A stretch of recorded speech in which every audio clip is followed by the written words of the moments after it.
I spent my life trying to earn a place at a table that was never meant for me. When I bought my first home, I thought things would finally change. I spent $1,500 on catering, waiting in my newly renovated living room for my family to arrive. Instead of ringing the doorbell, they sent a text that shattered my heart. They chose my sister over me again. They called my new home a joke. But they had no idea my grandmother was about to walk through my door with a single piece of paper that would give me the power to take everything they owned. Before I continue this story, let me know where you are watching from in the comments below. Hit like and subscribe if you have ever had to stand up to family who underestimated your worth. My name is Rebecca. I am 35 years old and a forensic accountant here in Chicago. I track hidden assets for a living, exposing lies that people try to bury in spreadsheets. But the biggest lies I ever had to uncover were the ones told by my own family. It was exactly 7:45 on a Friday evening. The grandfather clock I had rescued from an estate sale chimed softly in the corner of my expansive living room. I stood alone in the center of my historic Chicago brownstone. This was not just a house. It was a monument to my survival. It was a testament to every late night I spent auditing corporate fraud, every weekend I sacrificed, and every promotion I fought tooth and nail to secure in a male-dominated financial firm. The walls around me were stripped down to the original exposed brick, a deep, rustic red that felt warm, sturdy, and real. The scent of fresh paint, newly sanded oak floors, and industrial sealant filled the air. To me, that smell was the perfume of pure independence. It mingled with the rich, mouth-watering aroma of the food I had ordered.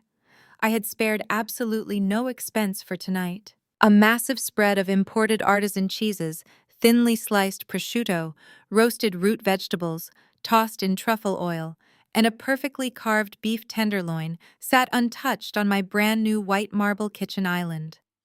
I had paid a premium catering company $1,500 to make sure every single detail was flawless. I wanted my parents, Susan and Richard, to walk through those heavy oak doors and finally see me.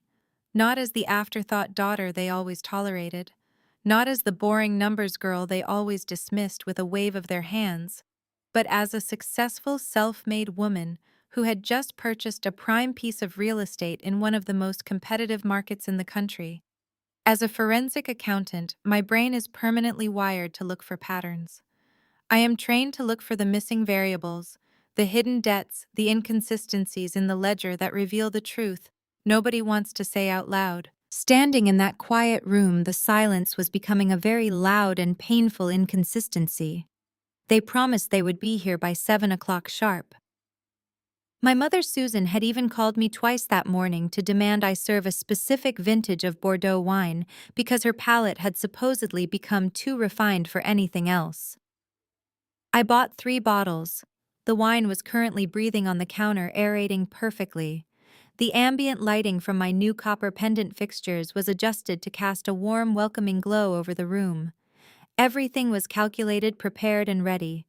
Yet the heavy brass knocker on my front door remained completely silent. I smoothed down the fabric of my tailored navy dress, feeling a familiar, suffocating tightness forming in my chest. It was the exact same feeling I had when I was 16, and they forgot to pick me up from the state debate finals because my younger sister Courtney needed a last-minute dress fitting for a country club dance. It was the exact same feeling I had when I graduated top of my class with honors in college, and they skipped the ceremony entirely to take a luxury wine tasting trip in Napa Valley. The pattern of abandonment was always there, glaringly obvious to anyone willing to look at the historical data. But I had spent my entire adult life cooking the books of my own heart, desperately trying to balance an equation that was fundamentally broken from the start. I kept telling myself that if I just achieved enough, if I just made a high enough salary, if I just bought a beautiful historic home to host them in the ledger, would finally balance. They would finally respect me. They would finally love me the way they loved Courtney. Courtney was a lifestyle influencer, a career entirely subsidized by my parents and their endless stream of credit cards. She posted pictures of avocado toast and luxury handbags, while I spent my days tracing offshore accounts and uncovering embezzlement schemes. Yet in my parents' eyes, she was the absolute star, and I was just the boring support staff. I glanced at the gold watch on my wrist. It was now 7:50. The two catering staff members I hired had quietly retreated to the back patio, sensing the heavy, awkward humiliation settling over the room. I walked over to the marble island and picked up a crystal glass, pouring a small amount of the expensive Bordeaux. I took a slow sip. It was smooth, rich, and perfect. And I was completely, utterly alone. The roasted root vegetables were getting cold. The expensive artisan cheeses were starting to sweat under the warm glow of the pendant lights. I had spent hours working with the caterer to design a menu that accommodated my father's strict dietary preferences and my mother's sudden pretentious allergy to gluten. I had bent over backwards to make this space welcoming for them. The doorbell never rang. The heavy oak door never opened. Instead, the sharp, jarring buzz of my cell phone vibrated violently against the marble countertop. I set the crystal glass down, my heart doing a strange, painful flutter. It was a group text notification from my mother.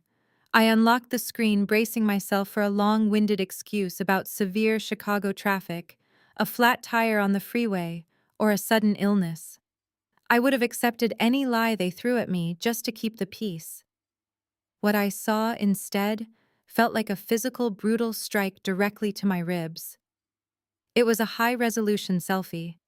My mother, Susan, my father, Richard, my younger sister, Courtney, and her husband, Andre, were all crowded together in a plush leather booth. The background of the photo was unmistakable to anyone who lived in the city.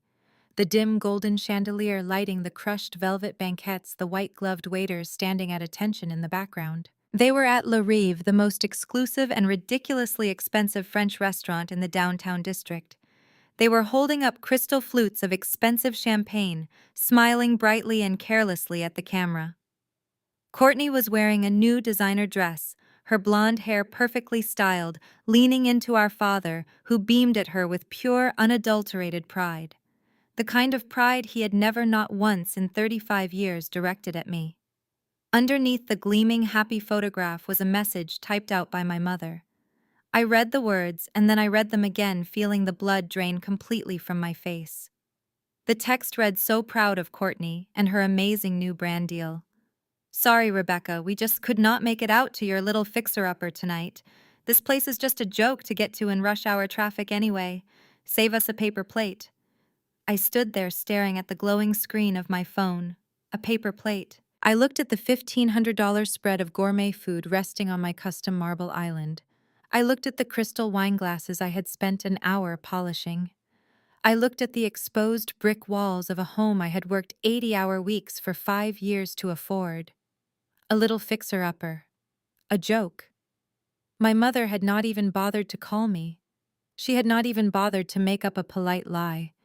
She had simply sent a picture of their lavish celebration, rubbing their choice in my face, making sure I knew exactly where I stood in the hierarchy of this family. I was at the very bottom, beneath the traffic, beneath a dinner reservation, beneath the convenience of my spoiled sister. For a long time I did not move. I did not cry. Crying was an emotional luxury I could no longer afford. My analytical mind, the forensic accountant who dealt strictly in cold, hard facts, finally took full control. The data was conclusive. The ledger was closed. They were never going to change, and they were never going to love me. The deep, aching hope I had carried inside me since childhood suddenly evaporated, replaced by something much colder and much sharper.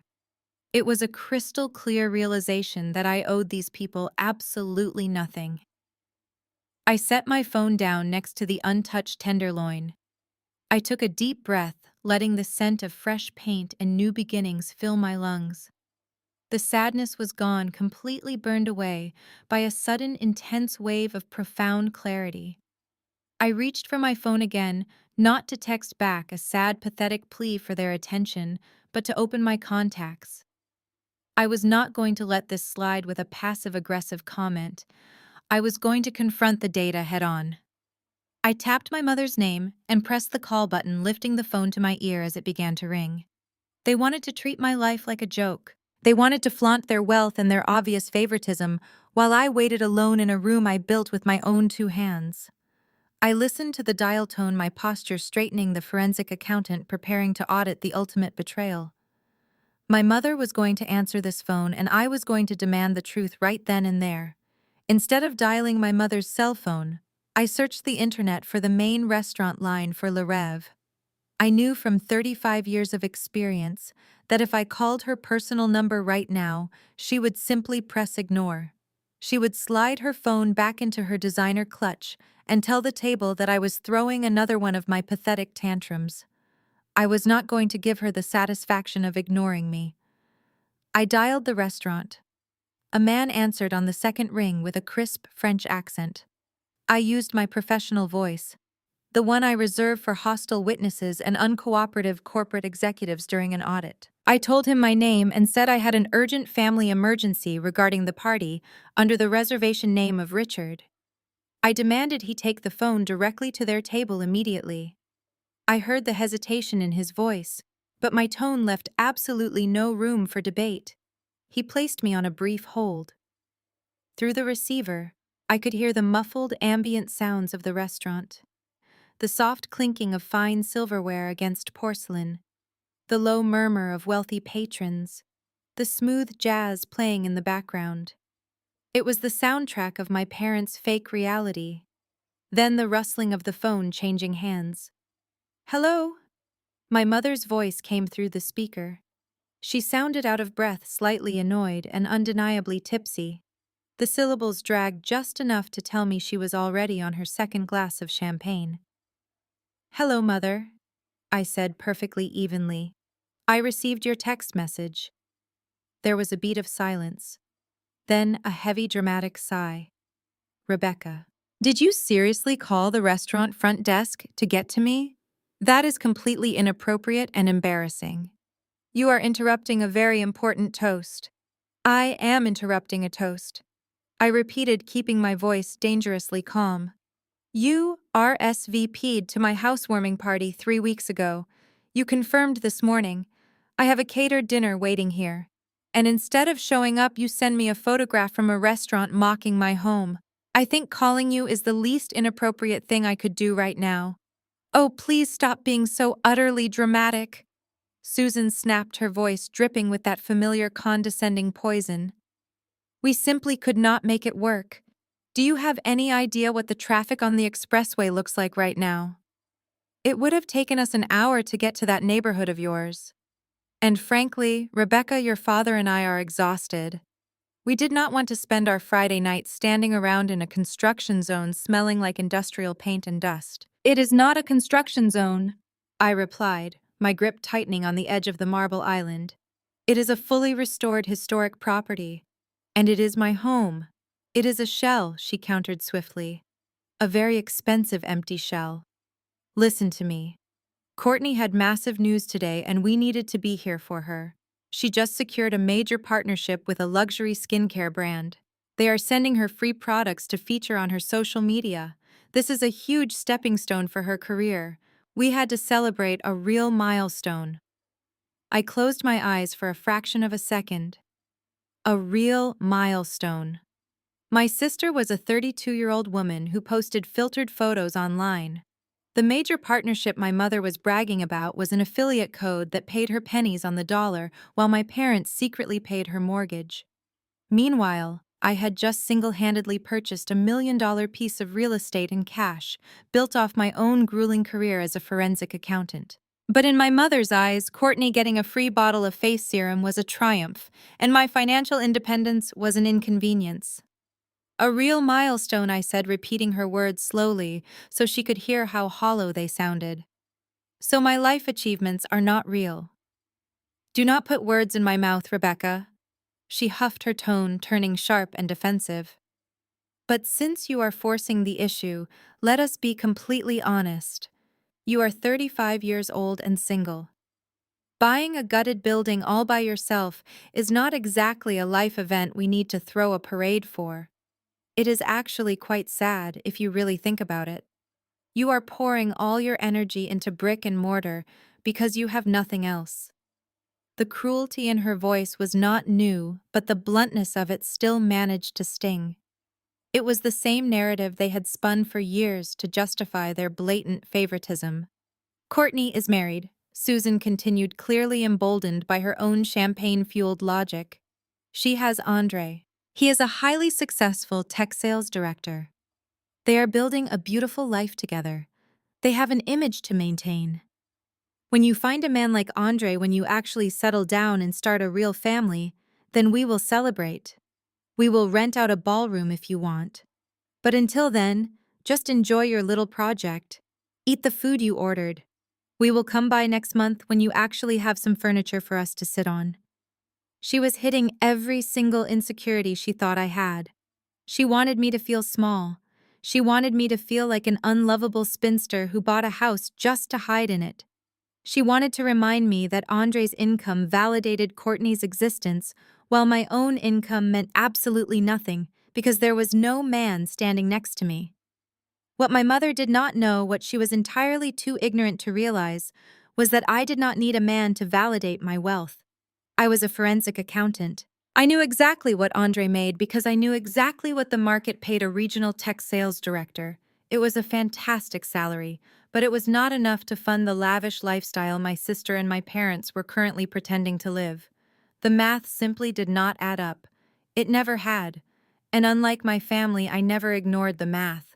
"You think this is just a little project," I said, my voice dropping an octave, losing any trace of the daughter who just wanted her parents to show up. I was now speaking to her the way I spoke to fraudsters before I handed their files over to the authorities. "I think you are making a massive deal out of a minor scheduling conflict," Susan said, completely oblivious to the shift in my demeanor. Now I am handing the phone back to the waiter. "Do not call here again, Rebecca. It is tacky. Have a good night." The line clicked and went completely dead. She hung up on me. I stood in the silence of my beautiful empty home. The grandfather clock ticked steadily. The air conditioning hummed gently through the newly installed vents. I looked down at my phone resting on the marble counter. I did not throw it. I did not scream. I did not collapse onto the floor in a puddle of tears. The old Rebecca might have done that. The old Rebecca would have internalized every single word Susan just said, wondering what was wrong with her, wondering why she was never enough. But the woman standing in this kitchen was a completely different person. The woman standing in this kitchen dealt in facts, in ledgers, in undeniable proof. They thought I was pathetic. They thought my house was a joke. They thought Courtney and Andre were the gold standard of success. My mother's words echoed in my mind, a toxic loop of gaslighting and manipulation designed to keep me in my place. But they had fundamentally miscalculated. They assumed I was still the quiet, obedient scapegoat who would just swallow their disrespect and ask for more. They assumed that because I did not flaunt my wealth on social media like my sister, I had no power. I reached out and picked up the crystal glass of Bordeaux. I took another sip, savoring the complex, dark notes of the wine. It tasted like victory. I walked slowly toward the front window of my brownstone, looking out at the quiet, tree-lined street. They had made their choice. They had drawn the line in the sand very clearly tonight. And in doing so, they had absolved me of any remaining guilt I might have had about what was going to happen next. I was done trying to earn a seat at their table. It was time to show them that I owned the entire restaurant. I lowered the phone from my ear and set it face down on the cold marble island. The silence in the kitchen was no longer heavy or oppressive. It was deeply clarifying. I had spent 35 years twisting myself into knots trying to decode my parents' behavior, looking for some hidden variable that would explain why I was never enough. As a forensic accountant, I am trained to look for complex webs of deception, to trace convoluted money trails through shell companies and offshore accounts. But the truth sitting in front of me right now was blindingly simple. There was no hidden variable. They just did not care. And accepting that fact was the most liberating moment of my adult life. I walked briskly to the back patio doors and pushed them open.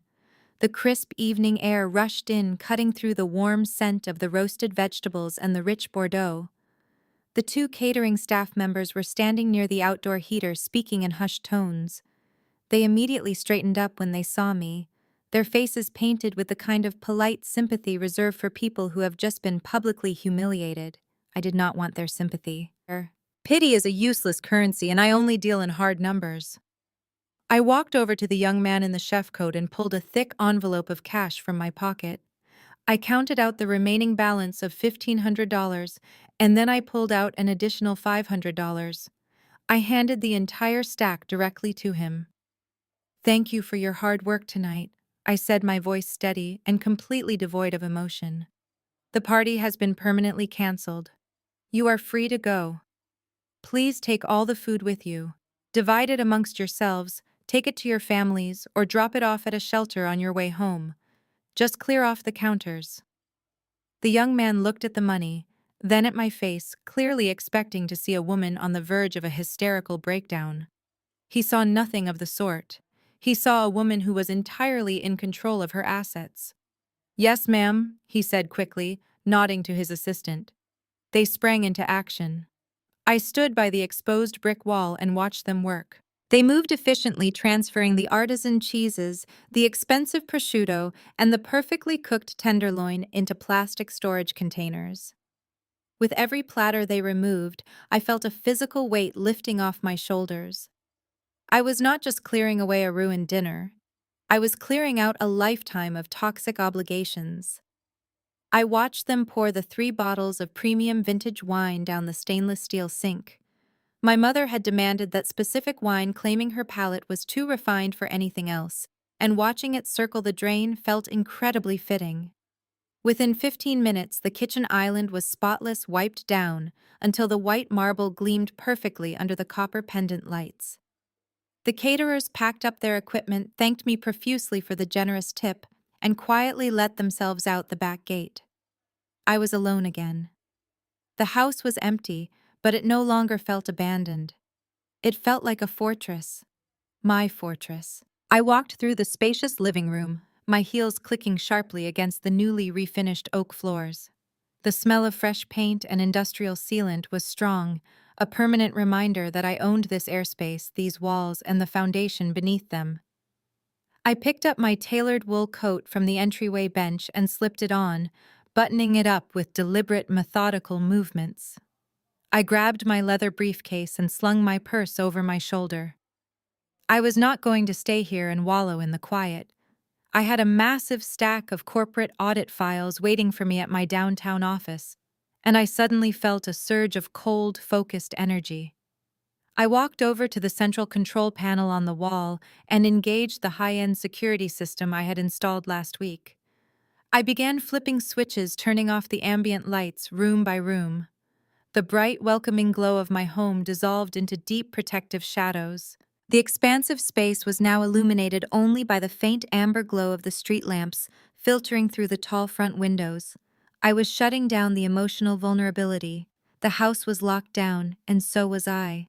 I placed my hand on the heavy brass handle of the front door, ready to pull it shut and lock the deadbolt. But before I could turn the knob, a beam of bright white light swept rapidly across the glass panes. A vehicle was pulling up directly in front of my house. I froze, my hand tightening on the brass. I peered through the narrow side window.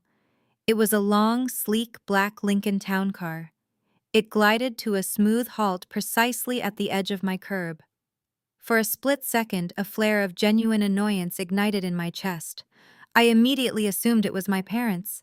I assumed my mother had sobered up just enough at the restaurant to realize the terrible optics of completely abandoning her oldest daughter on a major milestone. Or perhaps my father had calculated that keeping me somewhat pacified was better for his long-term financial schemes, in case he ever needed to borrow cash. I braced myself for a miserable fake apology. I unlocked the deadbolt and pulled the heavy oak door open, stepping out onto the front landing, fully prepared to tell them to turn around and drive right back to their velvet booths and expensive champagne. But the person who stepped out of the back seat of the town car was not my mother. And it was certainly not my father. The driver, a broad-shouldered man in a dark suit, hurried around to open the rear passenger door. An elegant silver-tipped cane emerged first, planting firmly onto the concrete sidewalk. Then came the woman herself, Grandma Helen. She was 82 years old, but she moved with the sharp, commanding presence of a military general stepping onto a battlefield. She was wearing a perfectly tailored charcoal gray trench coat, her silver hair pulled back into a severe, immaculate twist. Around her neck was the signature string of pearls she wore like a warning label. Helen was my father's mother, the absolute matriarch of the family, and the only person in our entire bloodline who genuinely terrified my parents. She did not suffer fools, she did not care about social media aesthetics, and she possessed a business mind as sharp and unforgiving as a steel trap. She had built a real estate empire with my late grandfather from the ground up. She was also the sole controller of the massive family trust. I stood on the porch genuinely stunned. Grandma Helen lived on a sprawling, highly secure estate 40 miles away in the wealthy northern suburbs. She absolutely despised driving into the city center, especially at night. Yet here she was, standing on the sidewalk in front of my newly purchased brownstone. She looked up at me, her piercing gray eyes locking onto mine through the evening shadows. She did not smile. She did not offer a warm greeting. She simply gave a single curt nod of acknowledgement. Then I noticed what she was carrying. Clutched tightly under her left arm was a thick, dark brown leather document bag. It was the kind of bag used exclusively by senior partners at corporate law firms to transport highly confidential ironclad legal contracts. My forensic accountant, instincts flared instantly, ringing like a loud alarm in my head. Helen never carried her own bags. She always made her driver handle everything from her groceries to her luggage. The fact that she was physically holding on to that leather case, gripping it so tightly, her knuckles were slightly white, meant whatever was inside it was incredibly important and incredibly dangerous. I took a step forward down the brick stairs, opening my mouth to ask her what she was doing here. "Grandma?" I started to say, my voice carrying clearly across the quiet, affluent street. But before the words could fully leave my lips, the peaceful silence of the neighborhood was aggressively shattered. A massive, gleaming white luxury SUV turned the corner at high speed, its heavy tires screeching slightly as it accelerated recklessly down my street. I recognized the vehicle instantly. It was Andre's car. The SUV roared toward us, its ultra-bright LED high beams flashing blindly as it swerved toward the curb. It slammed on the brakes, coming to a sudden jarring halt, mere inches behind Grandma Helen's parked town car. The heavy, arrogant hum of the SUV's powerful engine filled the cold night air, drowning out the crickets. The headlights illuminated the entire front facade of my house, casting long, dramatic shadows against the brick.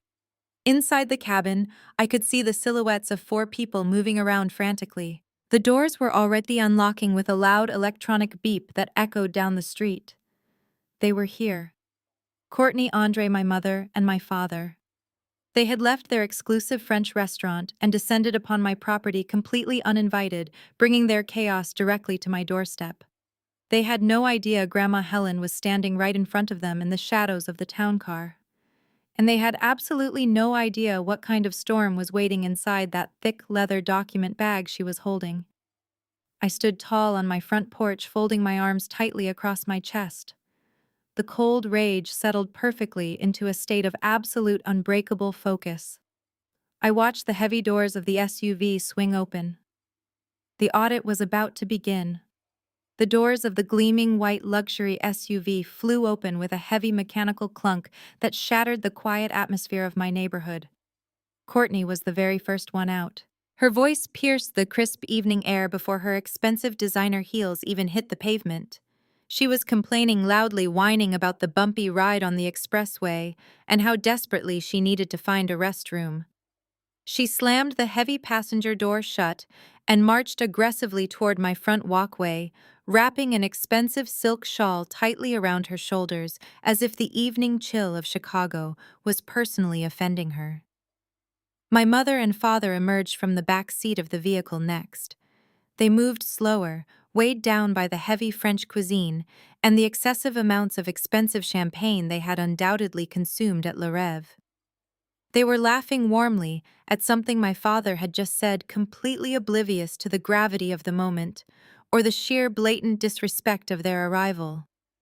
They looked like a picture-perfect wealthy couple returning from a gala. My mother wore a pristine white wool coat, and my father was dressed in a tailored suit that cost more than my first car. But as a forensic accountant, I knew the truth. I knew exactly how heavily leveraged that outward appearance was. Andre, my brother-in-law, stepped out of the driver's side door last. He looked exhausted, but impeccably dressed in a sharp charcoal suit. He was holding a small high-end takeout bag featuring the elegant gold foil logo of the restaurant they had just left. He locked the SUV with a quick chirp of his key fob and jogged slightly to catch up with my sister, his long strides easily closing the distance. In their arrogant, self-absorbed rush toward my house, not a single one of them noticed the sleek black town car parked just a few feet away on the street. None of them noticed the commanding, terrifying figure of Grandma Helen standing perfectly still in the dark shadows of the street lamps. She was watching them with eyes like chipped ice, her grip tightening on the thick leather document bag she held under her arm. As my family approached the front walkway, Helen raised a single leather-gloved hand from the shadows. She gestured for me to stay completely quiet. She wanted to see exactly how this was going to play out. She wanted to witness their behavior without the filter of her presence altering their actions. I gave her a microscopic nod, keeping my face entirely blank, as I turned my attention back to the people walking up my front steps. Courtney stomped up the brick stairs of my porch, her heels clicking aggressively against the masonry. She did not look apologetic. She did not look guilty. She did not even offer a fake smile to soften the blow of her earlier text message. She simply looked incredibly inconvenienced. "Rebecca, thank God you are still awake," she huffed, brushing past me without making eye contact. I drank way too much sparkling water at dinner, and Andre refused to stop at a gas station on the way to the highway. "Which way is your bathroom? Please tell me you actually have working plumbing in this place." I stood frozen for a fraction of a second, letting the sheer audacity of her words wash over me. They had not come here to surprise me. They had not come to make amends for skipping the dinner I had spent $1,500 on. They had literally come to use my newly purchased $1 million historic brownstone as a glorified public restroom on their way back to their comfortable suburban lives. They were treating my massive life achievement like a pit stop off the interstate. I stepped aside, leaving the heavy oak front door pushed wide open. "Down the hall, second door on the left," I said. My voice was completely flat, drained of any sisterly warmth or familial obligation. Courtney rushed inside, her footsteps echoing loudly through the empty foyer. My mother and father reached the porch next. Susan paused at the threshold, looking me up and down, taking in my tailored wool coat and the leather briefcase resting by my feet. "Oh, good, you are on your way out anyway," my mother said, completely ignoring the fact that she had abandoned my housewarming just an hour prior. "We are not staying long, Rebecca. Do not make a whole fuss about this. Courtney just had a little emergency, and your place happened to be right off the interstate exit. It is actually quite convenient." My father, Richard, stepped past me into the foyer without a word of greeting. He did not wipe his expensive leather shoes on the welcome mat. He immediately started looking around the entryway, his face contorting into an exaggerated grimace of disapproval as he took in the exposed architecture of my home. Andre stopped on the porch, lingering behind the rest of them. He offered me a sheepish, genuinely apologetic smile. "Hey, Rebecca," he said gently, holding up the fancy restaurant takeout bag. "I am really sorry we missed the party tonight. Courtney's brand deal dinner ran incredibly late, and your parents insisted we stay for dessert to celebrate her big partnership. I brought you a slice of the opera cake from the restaurant. It is the least we could do." I looked at Andre standing there in the cold. He was a good man, a principled tech sales director who worked incredibly hard for his money and possessed a strong moral compass. But he was completely blind to the financial manipulation and toxic abuse happening right under his nose. He actually believed his wife had just secured a major business deal, that warranted a massive celebration. He actually believed this was just a simple scheduling conflict and that a slice of leftover cake would smooth things over. He did not know that his wife was financially bleeding him dry to impress a family that was secretly bankrupt. I did not take the bag from his hand. I could not accept a peace offering from a man who was just as much of a victim in this charade as I was. "Thank you, Andre," I said softly, my tone softening just a fraction for his sake. "But I have already eaten. You can come inside. It is freezing out here." I followed Andre into my own house, deliberately leaving the front door wide open so the cold air could circulate, and more importantly, so Grandma Helen could follow us inside at her own pace. Inside, the toxic family dynamic was already in full swing. Courtney had emerged from the hallway bathroom. Instead of thanking me for the use of the facilities and quietly leaving, she was standing directly in the center of my massive open-concept living room. She was dramatically holding her hand over her nose and mouth, her brow furrowed in deep disgust. "Ugh, how can you even stand to breathe in here?" Courtney complained loudly, her voice echoing sharply off the exposed brick walls. "It smells like a literal construction site. Are you not worried about inhaling toxic fumes or something? This is so depressing, Rebecca." The house did not smell toxic. It smelled like fresh oak, expensive industrial sealant, and hard-earned progress. But to Courtney, anything that did not look like a sterile pastel-colored studio was entirely beneath her. She waved her hand through the air, looking around at the beautiful stripped-down architecture with open disdain. She was actively trying to ruin the space for me. "There is literally no furniture." She continued, wrapping her silk shawl tighter around her shoulders as she shivered dramatically. "Where are you even supposed to sit in here?" "On the floor, like an animal. It echoes in here like an abandoned warehouse." Honestly, when you told everyone you bought a house, I pictured something a little more put together. This just looks sad. Susan walked into the center of the living room, her expensive heels clicking loudly against the gleaming wood floors. She immediately nodded in agreement with her golden child, forming the united front they always used to tear me down. "Courtney is absolutely right, Rebecca," my mother said, crossing her arms over her pristine white coat. "This is exactly why we did not want to come earlier tonight. It is cold, it is dark, and it feels completely unfinished. Why on earth did you buy a place that needs this much work? You are a single woman. You do not have the time, the energy, or a husband to help you manage a massive renovation project like this. It is far too much for you to handle alone." They were doing it again. It was the effortless, highly coordinated gaslighting that they had perfected over 3 decades of my life. They were taking my greatest achievement, the physical manifestation of my grueling 80-hour work weeks, and deliberately twisting it into a miserable failure. They were trying to convince me that my massive success was actually a massive mistake, simply because it did not fit their narrow, superficial view of the world. They needed me to feel small so they could continue to feel big. I stood quietly in the entryway watching them dissect and insult my home. I felt my heart beating in a steady, remarkably calm rhythm. I was not angry anymore. The emotional sting was entirely gone. I was simply observing a fascinating case study in human toxicity. I watched my father walk over to the exposed brick wall, squinting at it, critically preparing to deliver his own devastating assessment of my financial choices.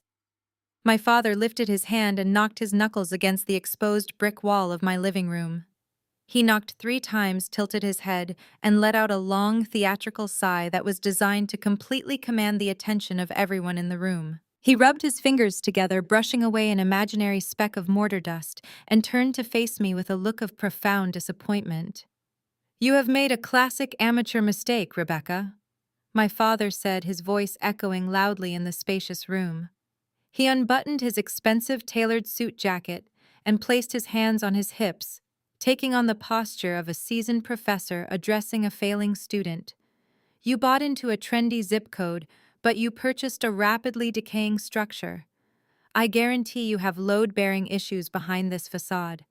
This is not an investment. This is a massive, unmitigated money pit."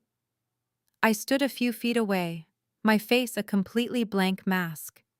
I did not bother to tell him that I had hired one of the top structural engineering firms in Chicago to inspect every single inch of this property before I closed the deal. I did not tell him that the foundation was reinforced steel and solid concrete, engineered to last another century. I did not tell him that I bought the property at a significant market discount because of a bank liquidation and that the house had already appreciated by $200,000 in equity the moment the deed was transferred to my name. I was a forensic accountant. I dealt exclusively in hard data, verifiable facts, and absolute certainty. But my father dealt in illusions. He began to slowly pace the length of the living room, his leather shoes clicking against the newly finished oak. He was completely in his element now. Tearing me down was his favorite spectator sport, and he had a captive audience. "You spend your entire day looking at spreadsheets, Rebecca," he continued, gesturing vaguely in my direction. "You count other people's money. You look for missing pennies and clerical errors, and that makes you very good at a desk job. But it gives you absolutely zero street smarts in the real world of aggressive investing. Capital allocation is an art form. It requires vision. It requires an understanding of leverage and liquidity. You do not tie up your hard-earned cash in a dead asset that requires a contractor on speed dial just to keep the roof from caving in." He was throwing around financial buzzwords he had memorized from watching cable news finance shows. Liquidity, leverage, capital allocation. To the untrained ear, he sounded like a billionaire hedge fund manager delivering a masterclass on wealth generation. But to me, he sounded like a desperate man reading a script he did not understand. I knew exactly what his personal portfolio looked like.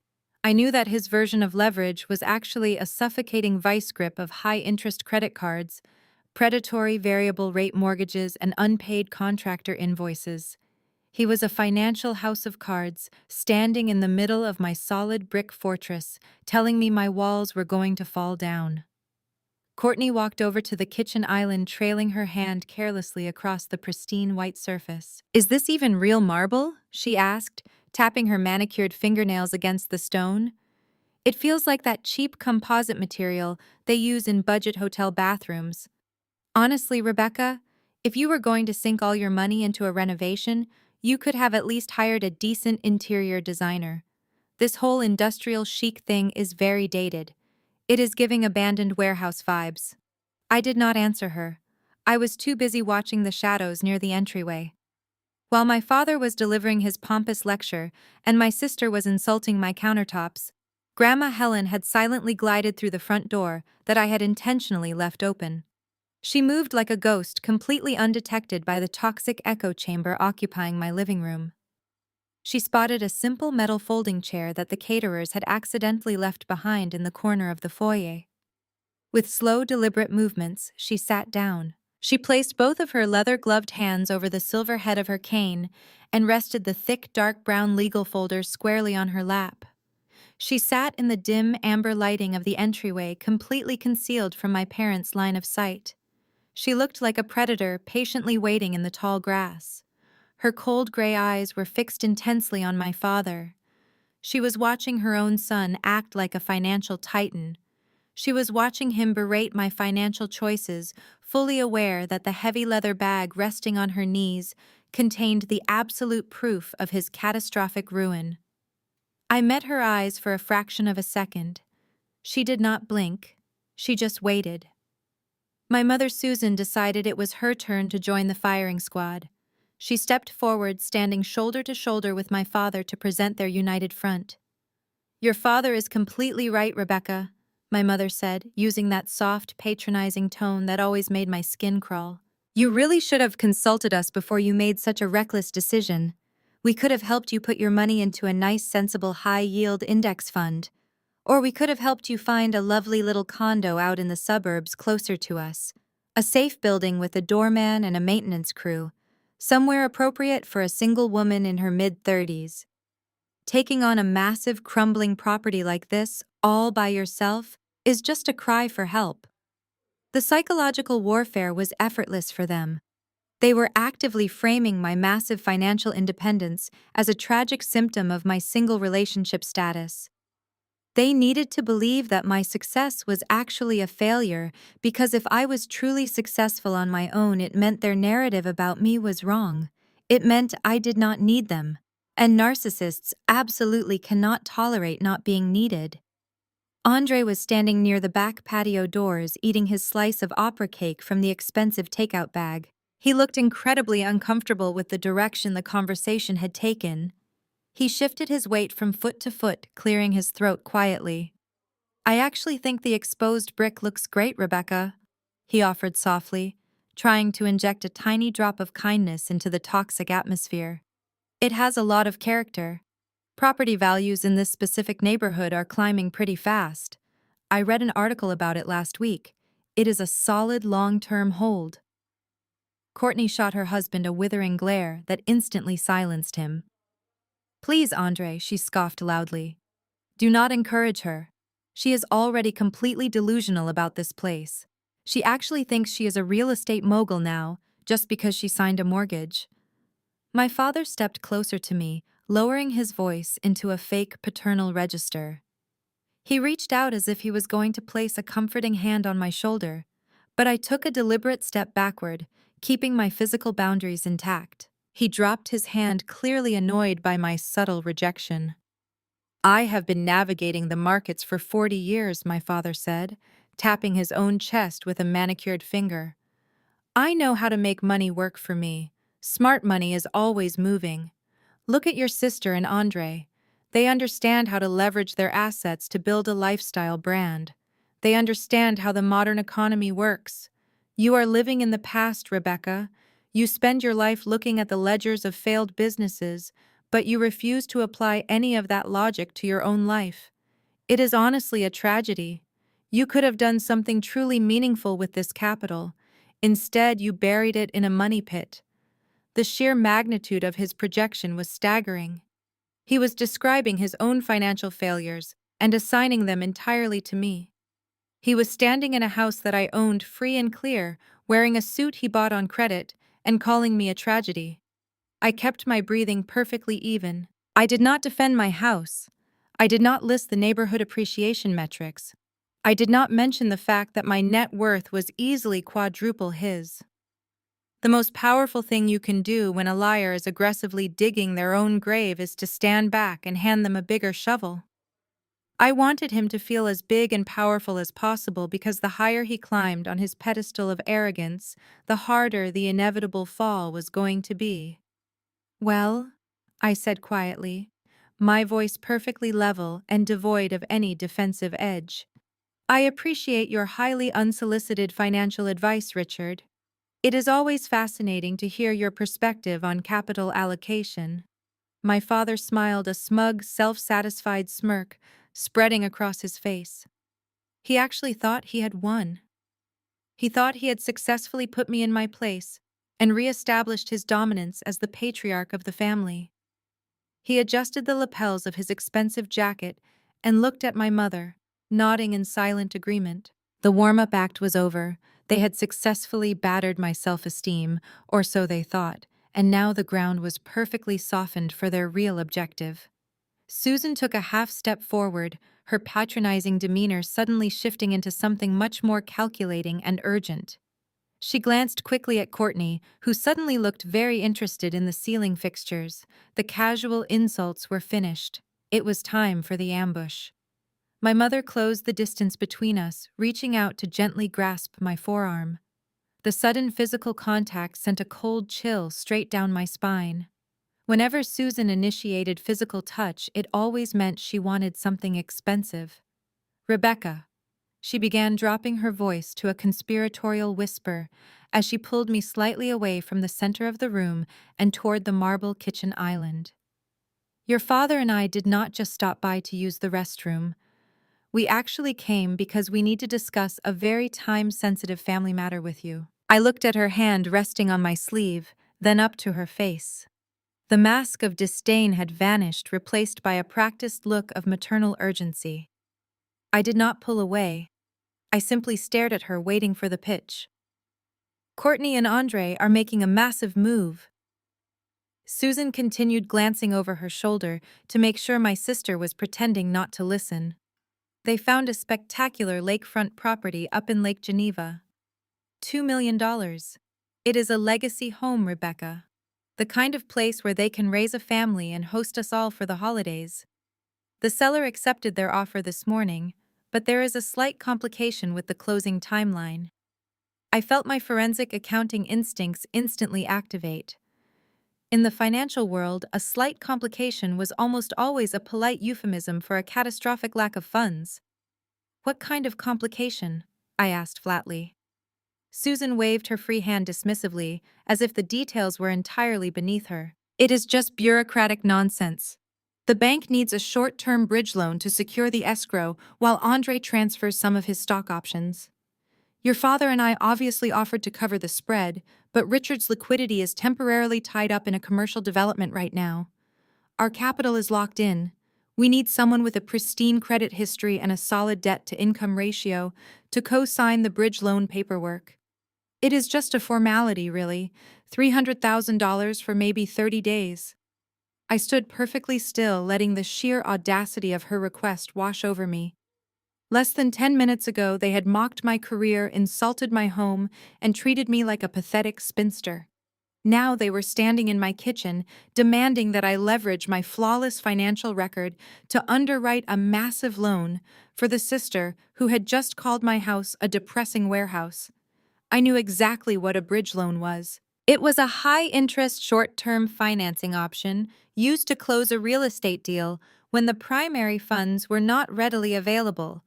But I also knew my parents. If their liquidity was truly tied up in a commercial development, they would simply borrow against their own massive estate. The fact that they were asking me to co-sign meant one thing. Their credit was completely destroyed, and the bank had rejected them. They needed my signature because I was the only person in this family who actually possessed genuine financial solvency. So let me make sure I understand this, I said, my voice projecting clearly across the room. You want me to assume $300,000 of high-interest liability for a house I will never live in for a sister who just told me I do not know how to manage my own money. Keep your voice down, Susan hissed, her grip tightening painfully on my arm. Do not make a scene. We are a family. We help each other out. You have no dependents, and you clearly have cash to burn if you bought this monstrosity of a building. It will cost you absolutely nothing. Your father will pay off the bridge loan before the first interest payment is even due. I looked her dead in the eye. The answer is absolutely not. I did not offer an excuse. I did not soften the blow. I delivered the refusal with the cold, absolute finality of a judge bringing down a gavel. The reaction was instantaneous. Courtney, who had been lingering near the front window pretending to look at her phone, whipped her head around. The influencer facade vanished, replaced by the vicious, entitled rage of a spoiled child who had just been told no for the very first time. She stomped across the oak floor, her designer heels hitting the wood like hammer strikes. Are you kidding me right now? Courtney shrieked, her voice echoing violently off the brick walls. You are going to ruin my dream house over a stupid signature. It is a technicality, Rebecca, but you just cannot stand to see me happy, can you? You are so miserable and alone in this empty shell of a house that you want to drag me down with you. She was unraveling rapidly. Her face was flushed dark red, and the veins in her neck were standing out. She pointed an accusatory finger directly at my chest. Mom and Dad do everything for you, Courtney yelled, completely abandoning reality. They drove all the way into the city tonight just to check on you, and this is how you repay them. You are just a jealous, bitter person. You always have been. You cannot stand the fact that I am building a beautiful life with a successful husband while you have absolutely nothing. Her tantrum was loud, sloppy, and entirely uncalculated. And because it was so loud, she failed to notice that Andre had stopped eating his cake. He had walked quietly away from the back patio doors and was now standing just a few feet behind her. His posture had completely changed. The relaxed, accommodating husband was gone. He stood perfectly rigid, his brow furrowed in deep, unmistakable confusion. As a tech sales director, Andre dealt with complex contracts and massive financial transactions every single day. He understood numbers just as well as I did. And the numbers he was hearing right now made absolutely no sense to him. Courtney, Andre said. His voice was not loud, but the deep, authoritative tone cut through her hysterical screaming like a freshly sharpened knife. What bridge loan? The entire room seemed to lose its oxygen in a single second. Courtney froze mid-scream, her finger still pointing at my chest. The color drained out of her face so fast she looked physically ill. Susan took a sudden panicked step backward, bumping hard against the marble kitchen island. Even my father, who had been pacing near the entryway, stopped dead in his tracks. In the dark corner of the foyer, Grandma Helen adjusted her grip on her cane, leaning forward ever so slightly in her folding chair. She was watching the trap spring shut. Courtney slowly turned around to face her husband. Her mouth opened and closed several times, but no sound came out. The aggressive, entitled bully had vanished, replaced by a terrified woman caught in the headlights of her own deception. Andre, honey. Courtney stammered, her voice suddenly high and trembling. It is nothing. It is just some boring bank paperwork for the Lake Geneva house. Mom was just asking Rebecca to help expedite the underwriting process because her bank uses a different clearance system. It is just administrative stuff. Andre did not blink. He stepped closer to his wife, his eyes locking onto hers with a terrifying intensity. Do not lie to me, he said, his voice dangerously low. I wired the entire $2 million down payment directly into our joint escrow account yesterday afternoon. It was an all-cash offer. The seller accepted it without contingencies. There is no bank underwriting process. There is no mortgage. We do not need a bridge loan. The silence that followed his words was absolute. The massive crack in Courtney's perfect facade split wide open, exposing the ugly, desperate truth hiding underneath. Andre turned his gaze away from his trembling wife and looked directly at my mother. Susan was gripping the edge of the marble island so tightly her knuckles were completely white. She looked like a cornered animal desperately searching for an exit. Susan, Andre said, demanding an answer. Why are you asking Rebecca to co-sign a $300,000 bridge loan for a house I have already paid for in full? Where is that money actually going? My father tried to intervene, stepping forward with his hands raised in a placating gesture. Now hold on, Andre. Let us not overreact here. There has just been a slight miscommunication regarding the investment vehicles. Let me explain the capital allocation strategy we are employing. Stop talking! Richard. Andre snapped, his voice echoing fiercely through the room.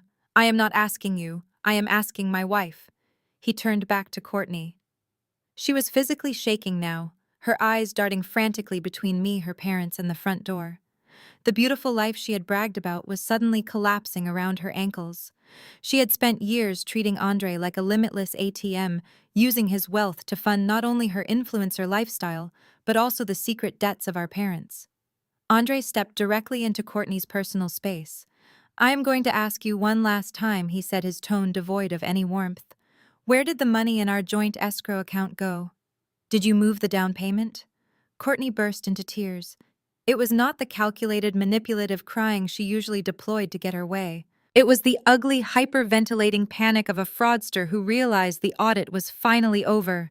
She covered her face with her hands, sobbing uncontrollably, completely unable to form a coherent sentence. She did not have to answer him. As a forensic accountant, the math was incredibly obvious to me.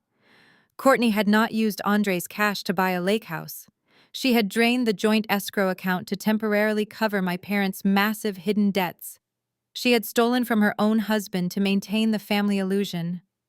And now that the seller of the lake house was expecting their money, my mother was desperately trying to secure a fraudulent bridge loan in my name to cover the cash Courtney had embezzled. It was a classic Ponzi scheme executed at the family level. Andre stared at his sobbing wife, the realization hitting him like a physical blow. The betrayal radiating from him was palpable. He had loved her, provided for her, and trusted her implicitly, and she had bled him dry to impress a family that despised honesty. The tension in the room was suffocating. The wealthy facade was completely gone, leaving only the wreckage of their profound financial and moral bankruptcy. They had come to my house to use the bathroom and mock my life, but instead, they had walked directly into their own execution. Then a sharp, rhythmic sound broke the heavy silence. Tap, tap, tap. It was the sound of a silver-tipped cane striking the solid oak floor. Everyone in the room jumped, turning their heads toward the dark corner of the foyer. Grandma Helen slowly stood up from her folding chair. She stepped out of the shadows, the amber light from the street lamps catching the silver in her hair and the cold, unyielding steel in her eyes.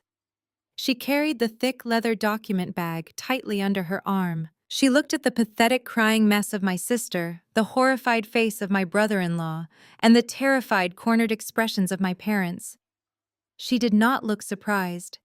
She looked exactly like a judge ready to read a devastating verdict. The tapping of the cane stopped as Grandma Helen reached the edge of the living room. The silence that followed was so profound, it felt as though all the oxygen had been violently sucked out of the space. For a moment, nobody dared to breathe. My father Richard stood completely frozen, his arrogant posture dissolving into the cowardly stance of a little boy who had just been caught stealing. My mother Susan let go of the marble island and instinctively took half a step behind my father, trying to use him as a human shield. Courtney stopped sobbing loudly. She reduced her panic to quiet, pathetic hiccups wiping at her mascara-stained cheeks as she stared at the woman who held the strings to the family trust. Even Andre, who was vibrating with righteous anger just seconds prior, took a respectful step backward. He recognized absolute authority when he saw it. "I believe I received an invitation to a housewarming party tonight," Grandma Helen said. Her voice was not raised. It was calm, measured, and incredibly cold. It cut through the tension in the room like a diamond blade slicing through glass.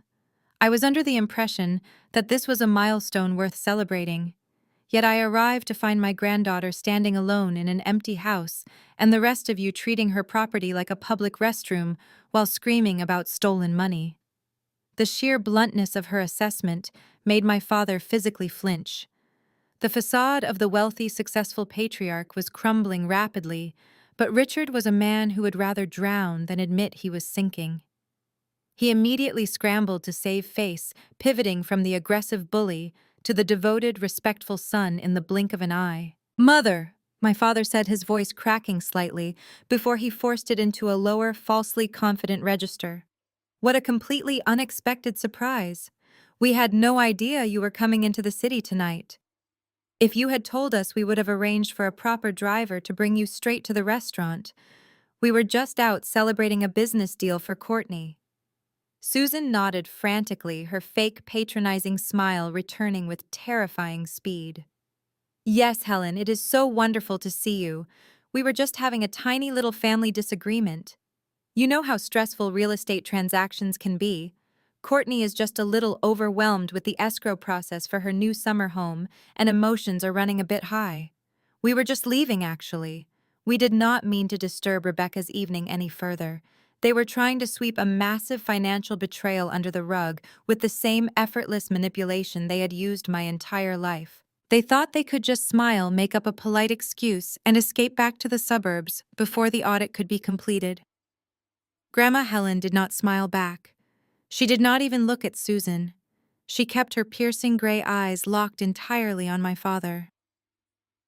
"Do not insult my intelligence," Richard Helen said, her tone dripping with absolute disgust. "You reek of expensive champagne and cheap lies. You did not come here to celebrate your daughter.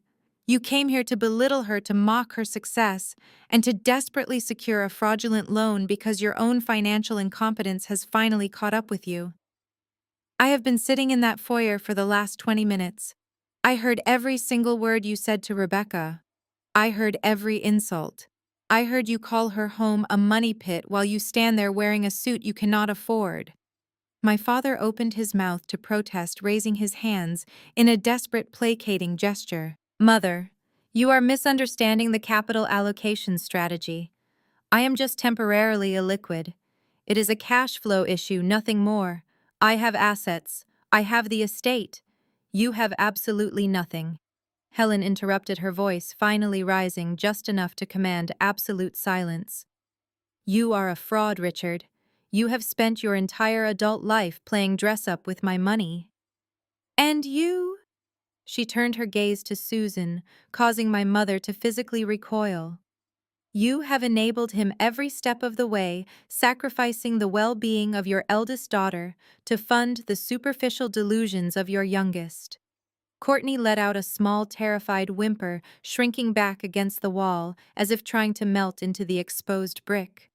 Grandma Helen did not spare her a single ounce of pity. She looked at my sister with the cold, analytical detachment of a surgeon examining a terminal disease. And you? Courtney Helen continued, her words precise and lethal. You have the absolute audacity to stand in a house that your sister bought with her own blood, sweat, and tears and call it depressing. You, a woman who has never worked a hard day in her life, a woman who steals from her own devoted husband to cover up the fact that her parents are completely bankrupt. You are a parasite. Andre closed his eyes and let out a long, heavy breath. The confirmation from the family matriarch was the final nail in the coffin. He did not look at Courtney. He simply folded his arms across his chest and stared at the floor, the realization of his ruined marriage settling heavily onto his shoulders. My parents were completely speechless. The gaslighting, the manipulation, the corporate buzzwords, none of it worked on Grandma Helen. She had systematically stripped away every single layer of their false reality in less than 2 minutes. They were left standing in the center of my living room, exposed, humiliated, and utterly powerless. Helen turned her back on them, dismissing their existence entirely. She walked slowly toward the marble kitchen island where I was standing. The rhythmic tapping of her cane was the only sound in the room. I watched her approach, my forensic accountant mind processing the monumental shift in power dynamics that had just occurred. For 35 years, I had believed that my parents held all the cards. I had believed that their approval was the ultimate currency. But watching Grandma Helen dismantle them with nothing but the truth, I realized that their power was entirely an illusion. They were weak, desperate people, and I was finally free of them. Grandma Helen stopped right in front of me. The harsh, icy demeanor she had directed at my parents melted away, replaced by a look of profound, quiet respect. She looked around my freshly renovated kitchen, taking in the exposed brick, the copper pendant lights, and the gleaming white marble. You have done a beautiful job with this property, Rebecca Helen said softly. It takes vision to see the potential in something that has been gutted and neglected. It takes strength to rebuild it from the ground up. You have always had that strength. I am sorry it took me so long to step in and help you clear out the rot. Thank you, Grandma, I replied, my voice perfectly steady. The validation from her meant more to me than my parents' approval ever could. Helen lifted the thick, dark brown leather document bag she had been carrying under her arm. She placed it squarely on the center of the marble island. The leather was old and worn, polished to a high shine from decades of use. It was the same bag my grandfather had carried when he built the family empire. The brass clasps gleamed under the warm lighting. I told you I came here for a housewarming, Helen said, placing her gloved hands flat on the counter. And a housewarming requires a gift. I had my lawyers draft this up earlier this week, but after witnessing the spectacular display of greed and disrespect in this room tonight, I know for a fact that I am making the right decision. She reached forward and unfastened the heavy brass clasps. They opened with a loud, satisfying click that echoed through the quiet kitchen. She opened the leather flap and reached inside, pulling out a thick stack of high-quality parchment legal documents. The papers were bound together in a heavy black presentation folder, tied neatly with a bright red silk ribbon. It looked incredibly formal, like a dossier prepared for a major corporate merger or a hostile takeover. Given my grandmother's business acumen, I assumed it was the latter. She slid the folder across the smooth marble surface until it was resting directly in front of me. I looked down at the bright red ribbon, my heart beating in a slow, powerful rhythm. Behind me, I could hear my parents holding their breath. I could hear the faint rustle of my mother's wool coat as she shifted nervously on her feet. They knew that Grandma Helen did not hand out meaningless gifts. They knew that whatever was inside that black folder had the power to fundamentally alter their lives. They were terrified. The tables had completely turned, and for the first time in my entire existence, I was the one holding all the power. "It is time to open your gift, Rebecca," Grandma Helen said, stepping back from the island and resting both hands on her silver-tipped cane. "Go ahead. Read it carefully. Tell the room exactly what it says." I reached out and untied the red silk ribbon. The fabric slipped easily through my fingers, falling away onto the pristine white marble. I placed my hand firmly on the cover of the heavy black folder, preparing to flip it open. The forensic accountant inside me was ready to process the data. The room was completely dead silent, waiting for the execution to begin. I opened the heavy black cover of the presentation folder. The crisp white pages inside were covered in dense, single-spaced legal text. For an ordinary person, it would look like an intimidating wall of bureaucratic jargon designed to confuse and overwhelm the reader. But I am a forensic accountant. I do not read financial documents like a normal person reads a book. My brain automatically filters out the standard indemnification clauses, the redundant legal definitions, and the boilerplate liability waivers. My eyes immediately jump to the numerical figures, the bolded dates, the routing numbers, and the notarized signatures at the bottom of the pages. I am trained to spot a financial anomaly in a spreadsheet from 10 feet away. But what I was looking at right now was not a subtle anomaly. It was a massive, bleeding financial crater. The room was completely dead silent. The only sound was the rustle of the thick parchment paper as I turned the first page. I did not look up immediately. I let the silence stretch, letting the anticipation twist like a knife in my parents' stomachs. I scanned the first document. It was a formal notice of default issued by First National Sterling Bank. It was dated exactly 6 months ago. I traced my finger down the column of numbers, doing the math in my head in a fraction of a second. The primary mortgage on my parents' massive suburban estate, the house they had lived in for 30 years, the house they constantly bragged about at their exclusive country club, was completely underwater. I looked up from the page. My father was staring at me, his face suddenly drained of all its arrogant color. A single bead of sweat was forming right at his hairline. "Richard," I said, keeping my voice loud and perfectly clear so every single syllable echoed off the exposed brick walls. "You missed your first mortgage payment in October of last year. You missed the second one in November. By December, the bank initiated pre-foreclosure proceedings. According to this ledger, you are currently in arrears for $142,650. My father swallowed hard. His Adam's apple bobbed in his throat. He opened his mouth to deploy another excuse to throw out another meaningless corporate buzzword, but I did not let him speak. I turned to the next page in the dossier.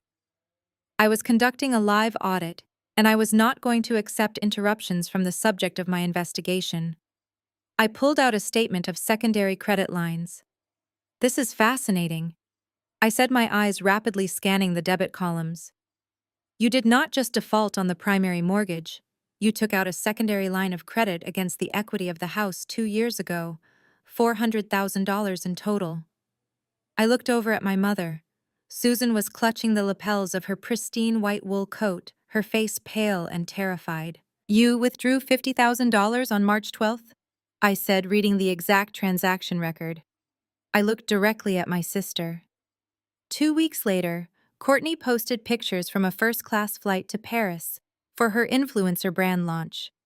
You withdrew another $20,000 in July, exactly when Courtney was complaining about the cost of her country club membership renewal. I continued down the list. $15,000 in September for designer wardrobe updates, $30,000 in December for a luxury ski trip to Aspen. Courtney gasped loudly, looking at her parents with wide, panicked eyes. "Mom, what is she talking about?" Courtney demanded, her voice shaking. "You told me that money was from the family trust dividend. You said the investments were paying out early this year." "There is no family trust dividend for you, Courtney," I corrected her smoothly, not waiting for my mother to weave another lie. Grandma Helen cut off their discretionary access to the trust 5 years ago. I am looking at the bank routing numbers right now. Your parents financed your fake luxury lifestyle by borrowing against a house they no longer owned. They were literally mortgaging their own roof to buy your designer handbags and fund your brand deals. Andre let out a low, bitter laugh from the other side of the room. He shook his head, looking at Richard with pure, unfiltered disgust. Andre was a principled man who worked 60 hours a week in tech sales. He believed in earning what you owned. You lectured me about capital allocation, Andre said, his voice dripping with venom. You stood in my kitchen last Thanksgiving and told me I needed to be more aggressive with my stock portfolio. You told me my conservative investments were amateurish. And this whole time you were completely broke. You were stealing equity from a dying asset to buy your daughter plane tickets. Richard finally found his voice. It was thin, reedy, and completely stripped of all its usual pompous authority. It was a strategic withdrawal, Richard insisted, wiping his forehead with the back of his hand. He was still desperately trying to play the part of the seasoned financial titan, but his expensive suit suddenly looked like a cheap Halloween costume. The market took an unexpected downturn. I was simply moving capital to protect our liquid assets while the real estate sector stabilized. The bank made an aggressive error in their accounting department. I have a team of corporate lawyers looking into it as we speak. We are renegotiating the terms of the secondary loan. It is entirely under control. I looked back down at the folder, feeling a cold smile touch the corners of my mouth. I loved it when fraudsters tried to argue with the hard data. It made destroying them so much more satisfying. There is no renegotiation, Richard said coldly. I flipped to the third document in the stack. It was printed on bright yellow paper, indicating an emergency legal notice. I read the bolded text at the top of the page. This is a final notice of acceleration, I announced to the room. I looked up to make sure my father was watching my face. For those in the room who do not speak banking law, a notice of acceleration means the bank is done waiting. They have called the entire loan due. Every single penny of the principal, the interest, and the late fees. $2.8 million. Payable immediately in full. They gave you 30 days to cure the default before they seized the property and listed it for public auction. Susan let out a pathetic, high-pitched sob. She covered her face with her hands, leaning heavily against the marble counter. She knew what public auction meant. It meant their names in the local paper. It meant a bright orange foreclosure sign hammered into their perfectly manicured front lawn. It meant the country club friends, the exclusive dinner reservations, and the carefully curated image of old money and untouchable wealth would vanish overnight. They would be exposed as complete frauds to everyone they had ever tried to impress. I looked back at the yellow paper. That 30-day deadline expired on Tuesday, I said softly. The silence returned heavier and more suffocating than before. I stood at my beautiful kitchen island, surrounded by the physical proof of my own hard work, holding the physical proof of their spectacular failure. Less than 30 minutes ago, they had driven all the way to my house to humiliate me. They had called my home a money pit. They had called my life a tragedy. They had tried to trick me into signing a fraudulent bridge loan to cover up their crimes. But the hard data did not lie. My house was fully funded, properly inspected, and legally mine. Their house was a financial graveyard. I continued to flip through the thick stack of papers, my eyes absorbing the sheer magnitude of their ruin. There were overdue property tax notices stretching back 2 years. There were ignored utility bills and maxed-out credit card statements from high-end department stores. It was a complete and total financial collapse executed with breathtaking arrogance. They had danced on the edge of a cliff for years, blinding themselves with champagne and luxury goods, and now they had finally hit the ground. But the most important document in the entire folder was not the notice of default.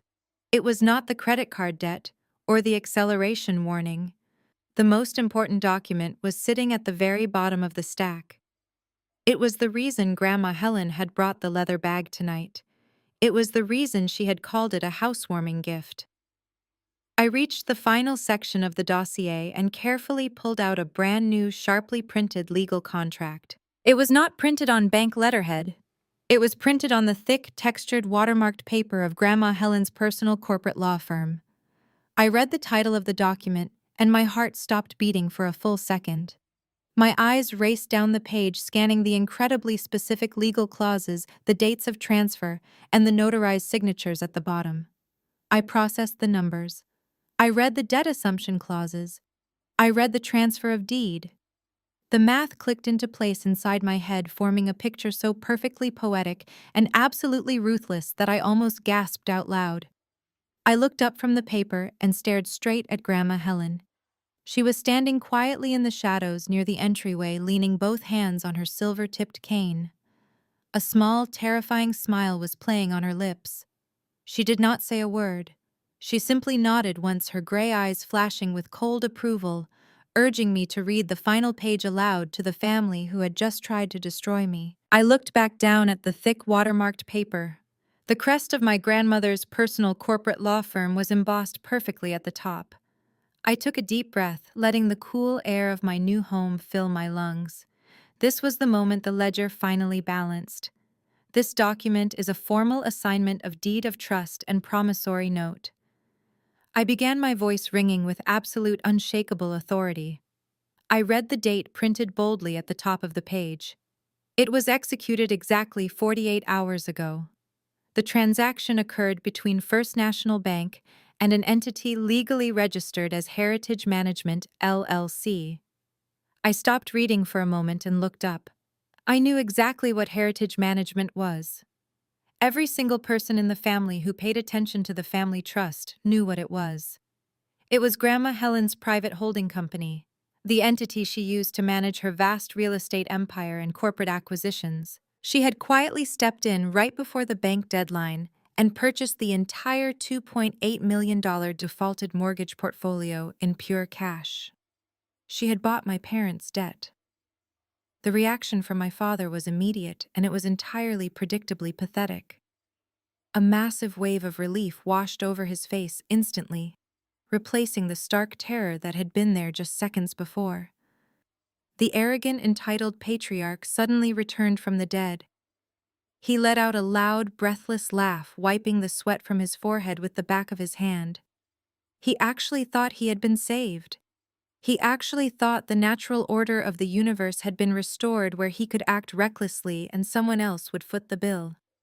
Oh, thank God. Richard exhaled loudly, his shoulders dropping as he took a confident step toward the foyer where Grandma Helen was standing.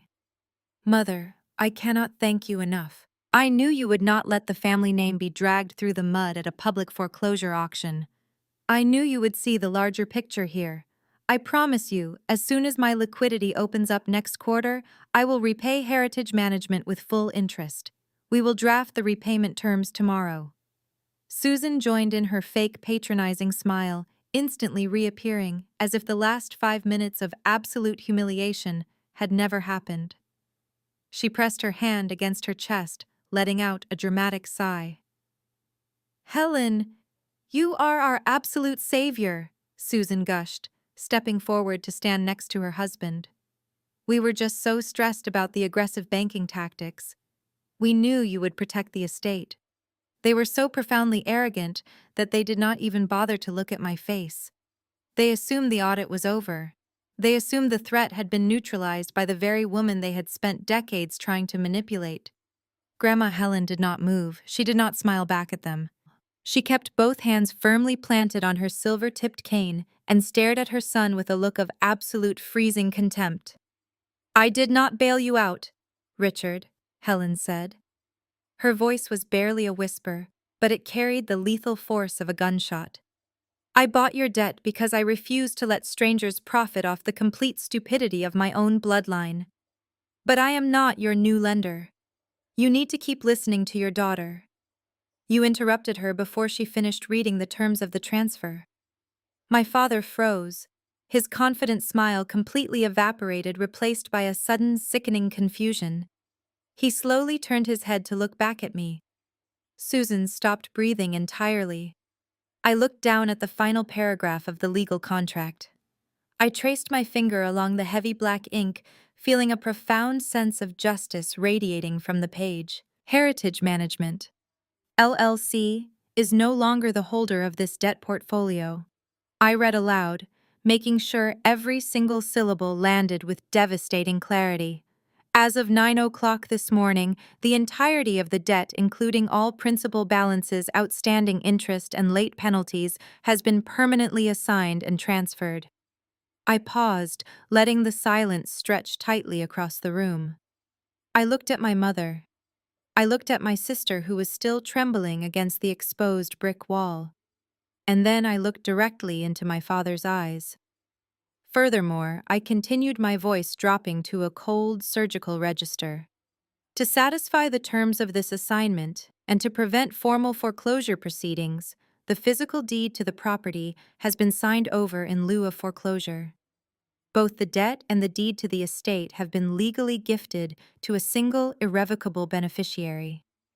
My father opened his mouth, but no sound came out. He looked like a man standing on the tracks, watching the train rushing right at him, completely unable to move. "The sole beneficiary of this transfer," I said, looking right at him, "is me." The silence that followed was not just quiet. It was a total catastrophic vacuum. My parents' massive, sprawling suburban home, the country club estate with the manicured lawns, the heated swimming pool, the 5 bedrooms, and the massive chef's kitchen they used to host their fake wealthy friends. The house where I had grown up feeling like an unlovable ghost. The house where Courtney had been treated like absolute royalty. It no longer belonged to the bank, and it certainly no longer belonged to them. It belonged to me. The 35-year-old single woman they had just called a tragedy. The daughter they had abandoned tonight. The forensic accountant who now held every single string of their financial existence in her hands. Richard staggered backward, as if he had been physically struck. He bumped into the marble island, gripping the edge to keep himself from collapsing onto the floor. "No," he whispered, shaking his head frantically. "No, that is not possible. Mother, you cannot do that. You cannot give her the deed. It is my house. I built that life. You cannot just hand it over to her. It is not your house." "Richard," Grandma Helen snapped, her voice finally rising with undeniable fury. "It stopped being your house the second you started treating it like an ATM to buy designer clothes for a daughter who refuses to work. It stopped being your house the moment you defaulted on your obligations. You lost that property. I simply chose who gets to pick up the pieces. I chose the only person in this family who actually understands the value of hard work." Courtney let out a sudden, piercing shriek. It was the sound of a spoiled princess realizing the castle had just been burned to the ground. She lunged forward, pushing past her husband, her face twisted in pure, unadulterated panic. "You cannot do this!" Courtney screamed, pointing a shaking finger at me. "You cannot take my childhood home. Mom, tell her she cannot do this. We need that house. Where are we supposed to have Christmas? Where are we supposed to host my influencer events? This is completely illegal.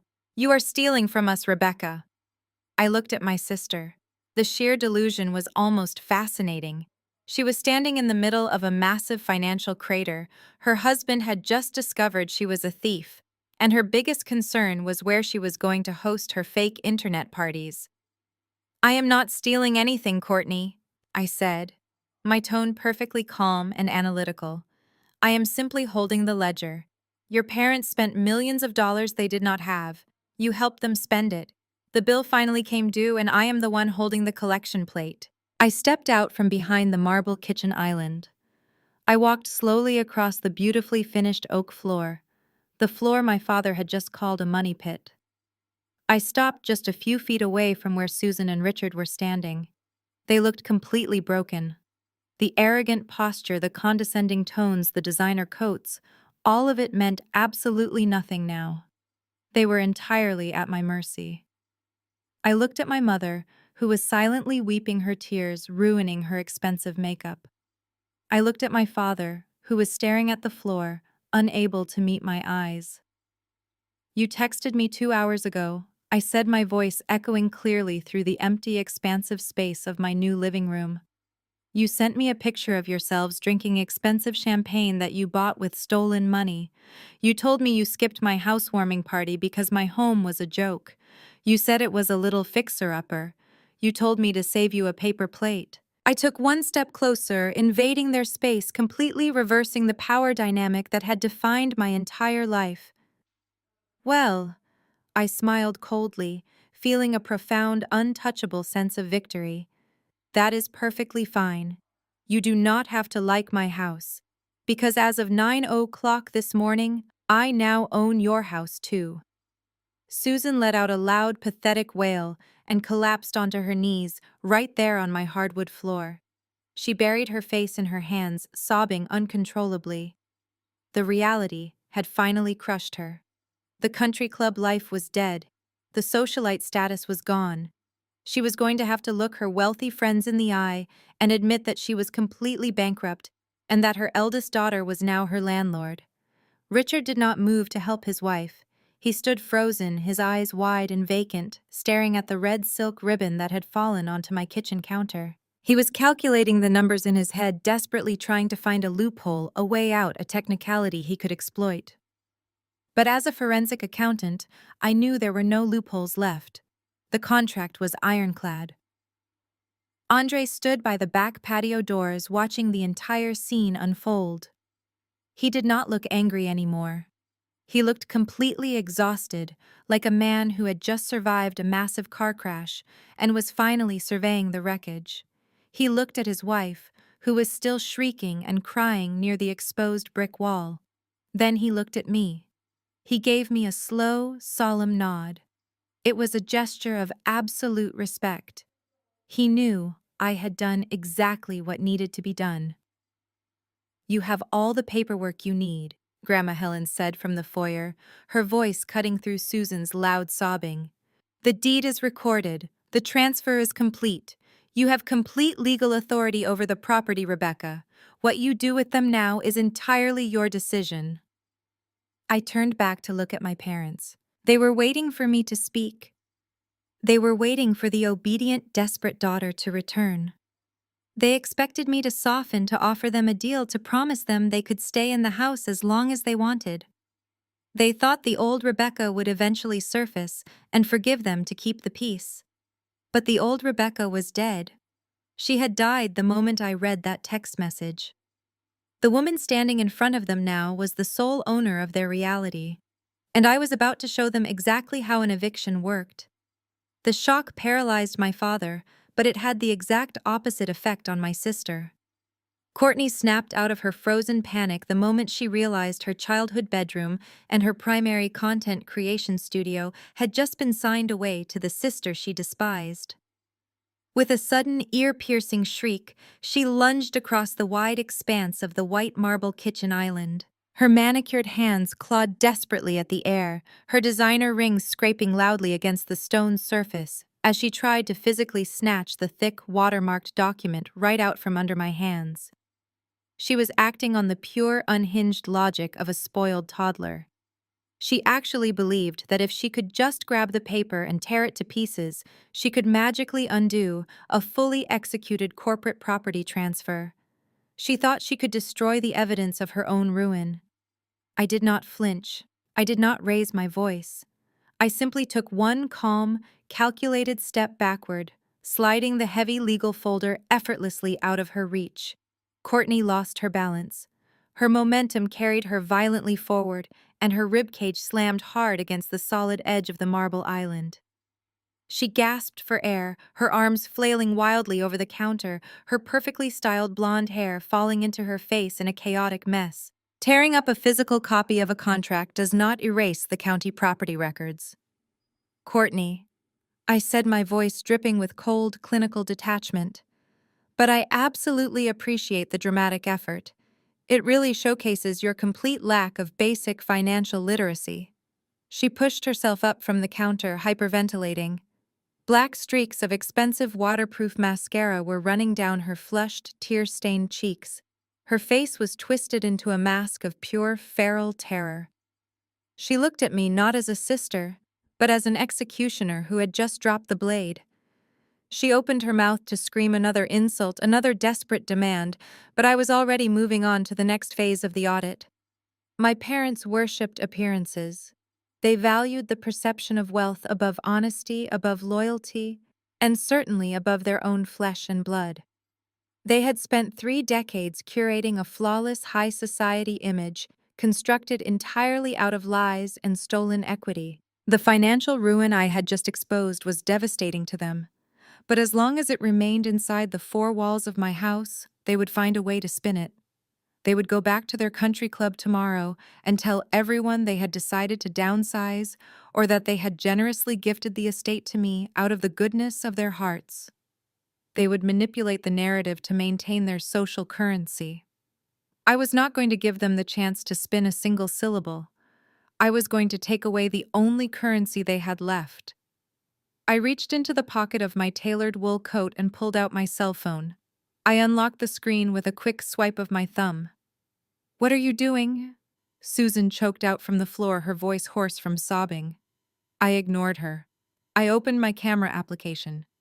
I held the pristine, legally binding deed of transfer up in my left hand, positioning it perfectly in the warm ambient light of the copper pendant fixtures. I adjusted the angle of my phone so the crisp black text of the legal assignment was sharply in focus in the foreground. Directly in the background, perfectly framed, right behind the legal proof of their bankruptcy, was Courtney.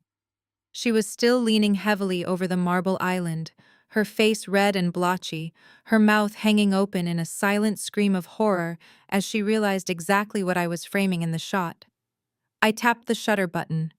The screen flashed briefly, capturing the raw, unedited reality of her destruction forever.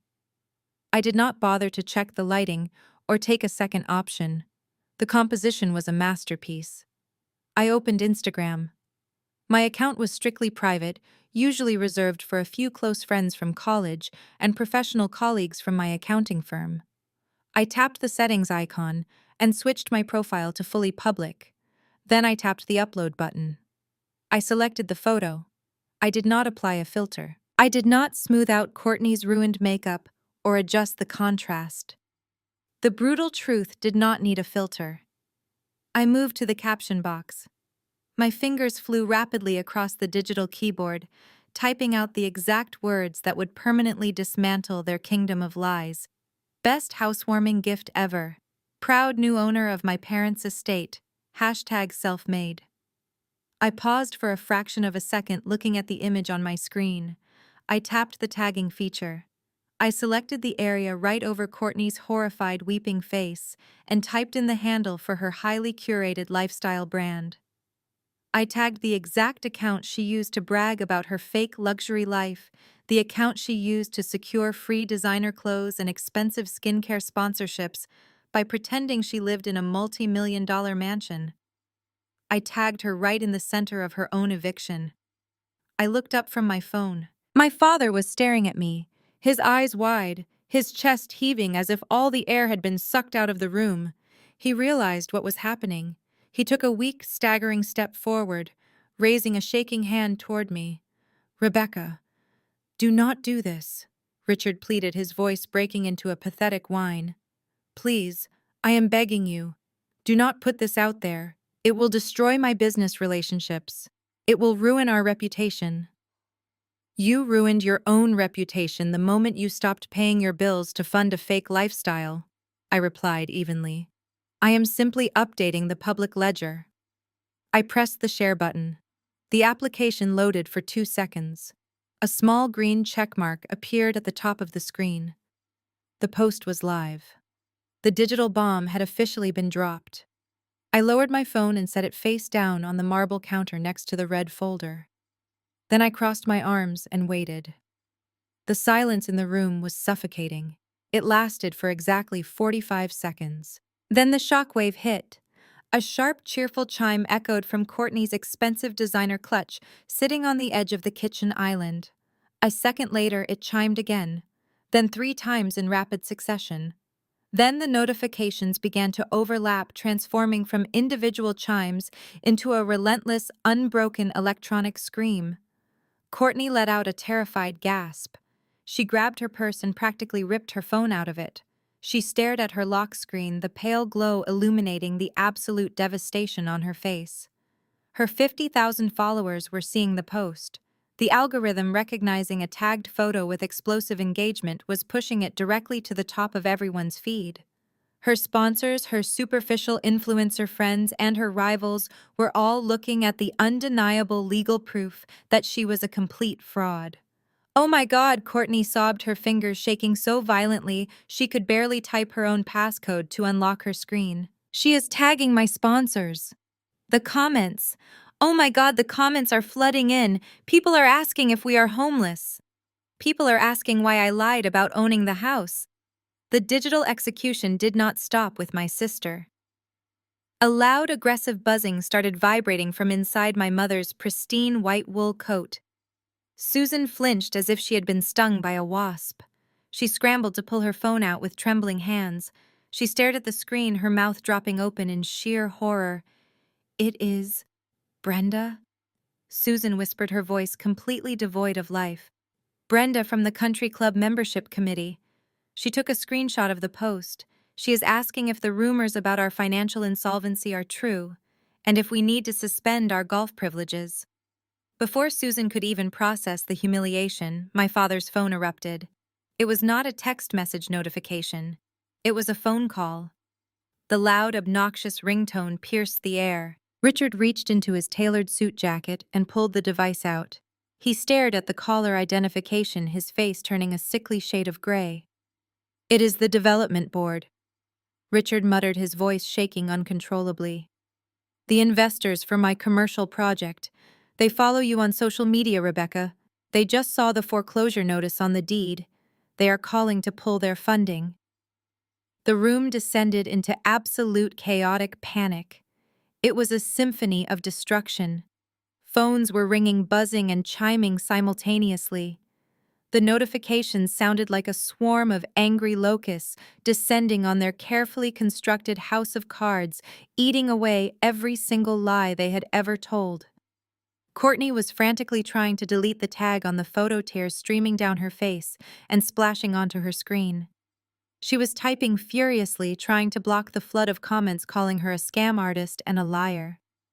But the internet moves faster than panic. For every comment she deleted, 10 more appeared. The damage was exponential and completely irreversible. Her brand, her entire identity was dead in the water.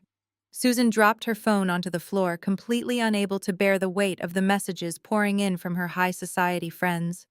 The women she had spent decades trying to impress were now treating her like a toxic pariah. She covered her ears with her hands, sinking lower onto the hardwood floor, sobbing so hard she could barely breathe. My father simply stood there, staring at his ringing phone, completely paralyzed by the realization that his professional life was over. The investors knew he was broke. The bank knew he was a fraud. And now the entire city knew he had lost his family estate to the daughter he had spent his entire life belittling. I stood behind my kitchen island watching their empire burn to the ground in real time. I did not feel an ounce of pity. I did not feel an ounce of guilt. I felt a profound, overwhelming sense of peace. I had spent 35 years trapped in their toxic narrative, always the villain, always the failure, always the outcast. In less than a minute, I had rewritten the story, and I had published it for the entire world to read. From the dark corner of the foyer, Grandma Helen let out a low, dry chuckle. It was a sound completely devoid of humor, but rich with absolute approval. "Well done, Rebecca," Helen said softly, her gray eyes gleaming in the shadows. "The truth is, a remarkably efficient weapon, is it not?" I looked over at Andre. He had not pulled out his phone. He had not joined in the panic. He was simply standing by the patio doors, watching the woman he had married unravel into a pathetic, screaming mess over a social media post. He looked at the chaos, and then he looked back at me. He gave a slow, deliberate nod. The crack in his own reality had completely shattered, and he was finally seeing the family he had married into for exactly what they were. The social media mic drop was complete. The illusion was dead. But the audit was not quite finished. They were still standing in my house, and I was holding the deed to theirs. It was time to show them the door. The relentless chorus of ringing phones and incoming social media notifications filled the living room, but a new, completely different kind of tension suddenly anchored the space. Andre stepped away from the glass patio doors. He did not rush, and he did not shout. He walked with the heavy, deliberate strides of a man who was walking toward his own execution, preparing to look the firing squad directly in the eye. He moved past my mother, who was still weeping on the hardwood floor, and completely ignored my father, who was staring blankly at his own vibrating phone. Andre stopped directly across from me at the white marble kitchen island. His jaw was clenched so tightly, a muscle twitched near his temple. He looked down at the red silk ribbon resting on the counter, and then he looked up into my eyes. "Rebecca," Andre said, his deep voice carrying a terrifying sense of calm that cut straight through the chaotic noise of the room. "Let me see the folder." I did not hesitate. I picked up the thick black presentation folder containing the complete financial ruin of my parents and slid it across the smooth marble surface toward him. Andre opened the cover. He did not bother looking at the final deed of transfer that I had just photographed. He already understood that my parents had lost their house to me. What he wanted to see was the exact anatomy of the lie. As a director of tech sales, Andre spent his days managing multi-million-dollar client accounts, analyzing revenue streams, and forecasting quarterly growth. He knew how to read a financial statement just as well as I did. He flipped back to the middle of the dossier, stopping on the pages detailing the secondary lines of credit and the bank routing numbers my parents had used to float their fake lifestyle. He ran his finger down the column of withdrawals. I watched his dark brown eyes scan the paper, tracking the flow of the stolen money. Suddenly, his finger stopped. His broad shoulders went completely rigid under his tailored charcoal suit. He leaned closer to the page, his eyes narrowing as he read a specific sequence of numbers. He flipped to the next page, checking a series of wire transfers that had been authorized to cover my father's missed mortgage payments 6 months prior. I watched the exact second his heart broke. It did not shatter with a loud explosion. It simply cracked down the middle, draining every ounce of warmth and affection he had ever held for the woman he married. "This routing number," Andre said, his voice dropping to a dangerous, barely audible whisper. He traced the ink on the page. "This account ending in 4821. This is not a joint family trust account. This is my personal high-yield savings account. The one I set up before we even got married." Courtney, who had been frantically trying to delete comments on her phone, froze completely. The device slipped from her trembling fingers and clattered loudly onto the oak floor. She looked at her husband with wide, terrified eyes, looking exactly like a cornered animal, realizing there was absolutely nowhere left to run. Andre slowly lifted his head and looked at his wife. The sheer intensity of his gaze made Courtney shrink backward against the exposed brick wall. "You gave them access to my private accounts," Andre stated. It was not a question, it was a horrifying realization. "Andre, please let me explain," Courtney stammered, raising her hands defensively. "It was just a temporary hold. Mom and Dad were in a really tight spot with the bank, and they just needed a small bridge to get through the quarter. I was going to put it all back. I swear I was going to put it back as soon as their investments paid out." Andre ignored her pathetic excuses. He looked back down at the folder, rapidly flipping through the remaining statements, connecting the dots of her massive betrayal. "A temporary hold," Andre repeated, his voice beginning to rise, the quiet calm finally breaking apart to reveal the massive fury boiling underneath. "You wired $80,000 to your father in October. You wired another $40,000 in December. You drained the entire balance of my personal savings to pay the mortgage on a house that your parents were already losing." My father tried to step in, desperately clinging to his destroyed authority. "Now, Andre, listen to me," Richard pleaded, holding his hands up. "We always viewed you as a son. We viewed this as keeping the capital inside the family. We were going to pay you back with interest. It was a secure internal loan. Andre whipped his head around, fixing my father with a glare so lethal it literally made Richard take a step backward. "Shut your mouth, Richard!" Andre roared, his voice echoing violently off the high ceilings. "You did not ask me for a loan. You had your daughter steal it from me behind my back. You are a thief. You are all thieves." Andre turned his wrath back to Courtney. The last shred of his patience vanished, replaced by a righteous, unyielding anger. He took 2 large steps toward her, closing the distance between them. "I work 60 hours a week," Andre shouted, his voice cracking with the weight of the betrayal. "I live on airplanes. I spend weeks away from home sleeping in hotel rooms, so I can secure the commissions to build a future for us. I trusted you to manage our household finances because I thought we were a team. I thought we were building a life together. But you were just using me as a human ATM to fund this pathetic fake reality." Courtney was sobbing hysterically now, her hands covering her face. "I did it for us," she cried out, completely abandoning logic. "I had to maintain our image. My brand sponsorships require me to look a certain way. I could not let anyone know my parents were broke. It would have ruined my career." "What career?" Andre demanded, his words striking her like physical blows. "You take pictures of expensive food you did not pay for. You wear designer clothes bought with money you stole from my bank accounts. You do not have a career, Courtney. You have a delusion. And you dragged me into it without my permission."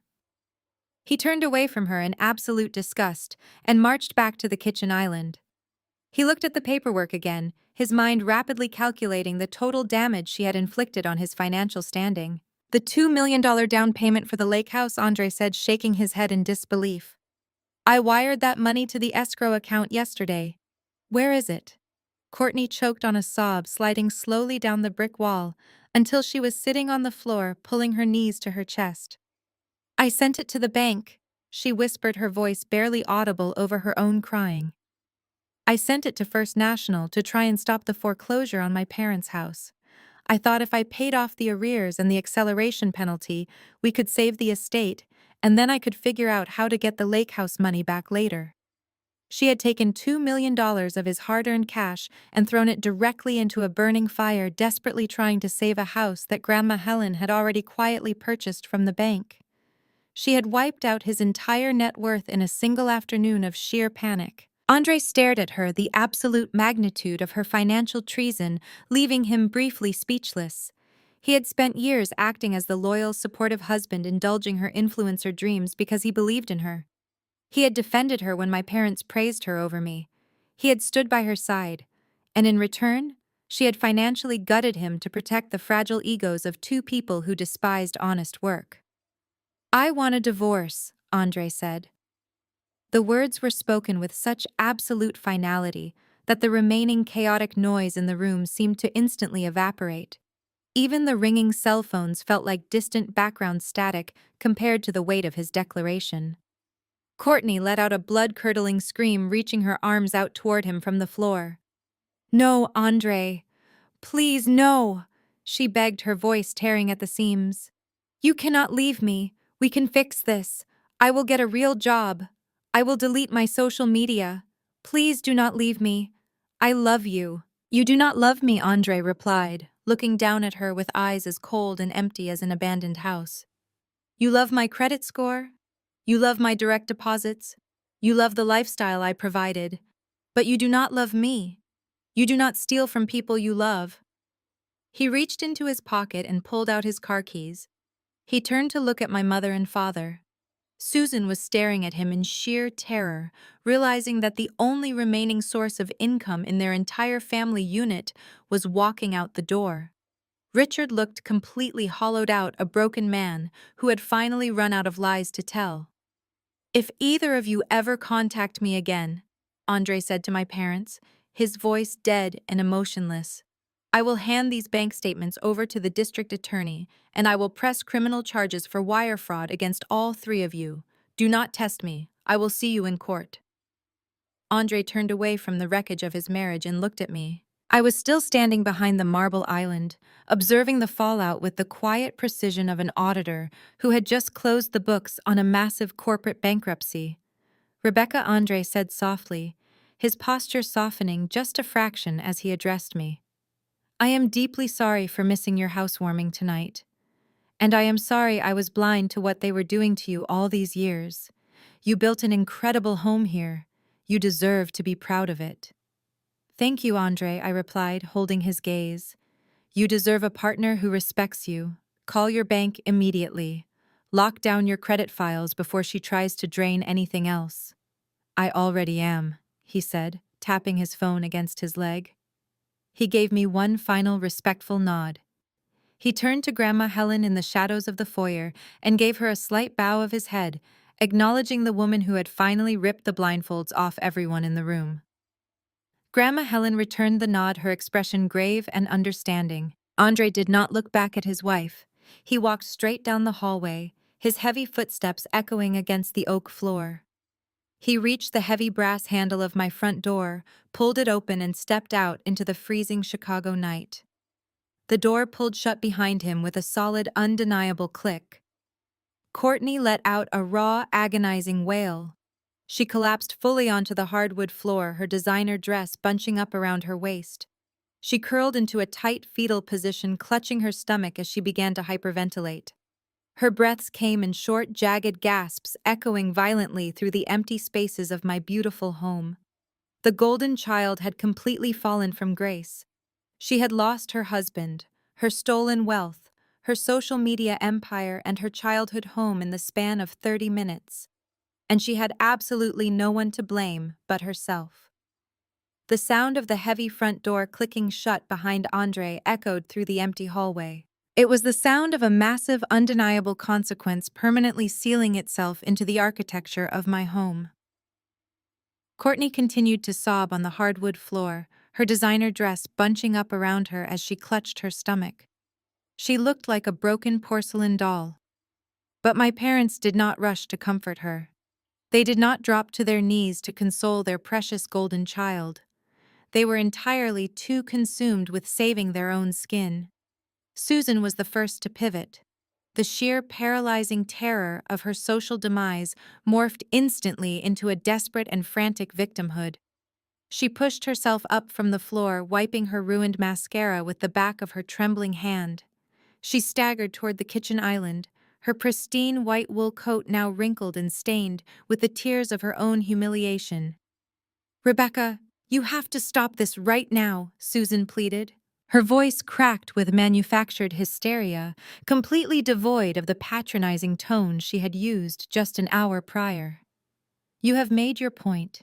You humiliated us. You chased Andre away. Are you happy now? Are you satisfied that you just destroyed your sister's marriage? Please, I am begging you. Pick up your phone and delete that post before you completely destroy this family." I looked at my mother. It was absolutely breathtaking how quickly and efficiently she could rewrite history to suit her narrative. Less than an hour ago, she was standing in this exact room telling me that my life was a tragedy. She had mocked my career. She had insulted my home. She had tried to manipulate me into signing a fraudulent bridge loan to cover up an act of grand larceny against her own son-in-law. But the moment the undeniable consequences of her actions arrived at her doorstep, she instantly cast me as the villain. She wanted me to feel guilty for holding up a mirror to her true face. "I am not destroying this family," I said. I kept my voice perfectly flat and devoid of any sisterly or filial sympathy. "Your endless greed destroyed this family. Courtney's pathological lies destroyed her marriage. I did not force you to stop paying your mortgage for 6 months. I did not force you to steal $2 million from Andre. I simply turned on the lights so everyone could see the cockroaches scatter." Susan slammed both of her hands down on the marble counter, her eyes wide and wild. "You are a monster!" she screamed, spittle flying from her lips as she completely lost her composure. "She is your sister. We are your parents. We gave you everything. We raised you. And you are going to put us on the street over a stupid financial misunderstanding. You are going to let the whole world laugh at us. Take the picture down right now." "No," I replied simply. The single syllable hit her like a physical blow to the chest. Susan gasped, clutching the lapels of her coat as if she was having a heart attack. She looked back at my father, silently begging him to intervene to regain control of the daughter they had successfully bullied and marginalized for 3 decades. Richard finally snapped out of his paralyzed stupor. The panic of losing his commercial investors and his exclusive country club status rapidly hardened into a desperate, cornered rage. He realized that my mother playing the victim was not going to work. The tears were completely useless against my logic. The emotional manipulation was bouncing right off my boundaries. So he resorted to the only other tactic he knew: intimidation. He marched across the kitchen, his leather shoes stomping heavily and aggressively against the oak floor. He did not stop at a polite conversational distance. He walked right up to the edge of the marble island, planting both of his hands firmly on the stone surface and leaning his upper body toward me. He was a tall man, and he was using every single inch of his physical height to try and cast a shadow over me. He wanted to make me feel small, like a disobedient child. "You think you are so smart?" Richard snarled, his voice dropping into a vicious, menacing growl that reverberated through the quiet house. "You think because you sit in a cubicle and play with calculators all day that you understand how the real world operates? You think you can just snap your fingers and take my house?" "It is not your house anymore," I reminded him calmly. I did not lean back an inch. I held my ground perfectly. "It legally belongs to me." Richard let out a harsh, barking laugh that held absolutely no humor. "A piece of paper does not mean anything in the real world, little girl," he sneered, his face turning an ugly mottled shade of red. "You think you can just throw us out onto the street? You clearly do not understand property law. We have established residency in that home for 30 years. We have squatter rights. We have tenant rights. You cannot just change the locks." He pointed a thick, manicured finger directly at my face, jabbing it in the air to emphasize his threats. "If you try to evict us, I will tie you up in civil court for the next 5 years. I will hire the most aggressive defense attorneys in the state of Illinois. I will file motion after motion. I will claim emotional distress. I will contest the transfer of the deed on the grounds of elder abuse. I will drag this out until you are completely bankrupt from paying legal fees. You will not see a single dime of equity from that property, and you will ruin your own life trying to take it from me." I listened to his tirade without changing my expression. He was throwing legal buzzwords like punches, desperately hoping one of them would land and shatter my confidence. He was banking on the fact that I would be terrified of a lengthy, expensive court battle. He thought the terrifying prospect of endless litigation would force me to negotiate, to back down, to let them stay in the massive suburban house rent-free, just to avoid the overwhelming headache of an eviction. He thought he still had leverage. "Do you understand me?" Richard demanded, slamming his fist violently against the marble counter. The sound echoed like a gunshot in the large room. "I will destroy you in court. You are completely out of your depth, Rebecca. You need to sign that deed back over to me right now, or I swear to God I will make your life a living nightmare." The room went completely quiet again, save for the pathetic, rhythmic sounds of Courtney hyperventilating on the floor near the patio doors. Grandma Helen stood perfectly still in the shadows of the foyer, watching her son threaten his own daughter. She did not intervene. She did not step forward to defend me. She knew I did not need her protection. She knew I had this entirely under control. I looked at the fist my father had just slammed onto my beautiful new countertop. Then I looked up into his red, furious, desperate face. The sheer arrogance of his threats was almost fascinating to witness. He was completely broke, drowning in millions of dollars of defaulted debt, facing potential criminal charges for wire fraud from his own son-in-law, and yet he still believed he could intimidate a forensic accountant with empty legal jargon. He thought he held a trump card. He thought the notoriously slow and complicated legal eviction process was his ultimate shield. But he had forgotten one crucial detail. He had forgotten who had orchestrated this entire transfer in the first place. Grandma Helen did not make mistakes. She did not leave loose ends. She built an empire by anticipating every single move her opponents could possibly make. And she certainly did not purchase a $2.8 million defaulted debt portfolio without securing absolute ironclad leverage to protect her investment. You are going to hire the most aggressive defense attorneys in the state, I repeated slowly, letting a cold, mocking smile spread across my face. That is a truly fascinating strategy, Richard.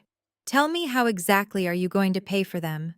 With the high-interest credit cards you just maxed out to buy Courtney's ski trips, or with the stolen money Andre is currently reporting to his banking security team? Richard's face twitched. The harsh reality of his absolute lack of capital hit him again, but he stubbornly dug his heels in. I will find the money, he hissed, his eyes darting frantically around the room. I have powerful connections. No, you have a massive social media scandal, I corrected him smoothly. As of 10 minutes ago, your powerful connections are currently blocking your phone number and severing your business contracts. But even if you somehow manage to find a desperate lawyer willing to work for a bankrupt fraudster on contingency, it would not matter. Why would it not matter? Susan demanded. Her voice was shrill and panicked. She stepped closer to my father, clinging to his legal threats as her absolute last lifeline. We have rights. You cannot just kick people out of their primary residence. It takes months. Sometimes it takes years. The law protects us from people like you. The law protects legitimate tenants. I agreed calmly, nodding my head. The law protects people who actually have a legal documented right to occupy a residential space, but you are not tenants, and you have absolutely no legal rights to that property. Richard sneered, leaning even closer, his breath hot and stale. We have lived there for 30 years. The judge will absolutely grant us squatter rights. You are bluffing, Rebecca. You have nothing but a piece of paper and a bad attitude. I reached out and placed my hand firmly on the heavy black presentation folder resting on the marble island. I did not blink. I did not raise my voice. I simply let the absolute certainty of the hard data speak for itself. I have a lot of pieces of paper, I said softly. And as a forensic accountant, I always make sure to read every single page before I officially close an audit. I opened the heavy black cover of the folder again. I bypassed the notices of default. I bypassed the credit card statements and the damning records of the stolen escrow money. I bypassed the assignment of the deed that had already sealed their fate. I turned to the very back of the thick stack of legal documents. I turned to the last page in the folder. I pulled out a single sheet of crisp white paper.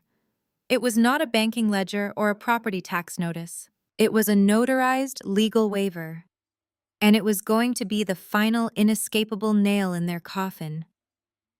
I held up the crisp white paper so the warm light from the copper pendant fixtures illuminated the heavy black text.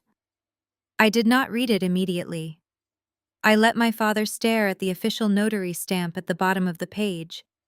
I let him recognize his own sprawling, arrogant signature rendered in blue ink.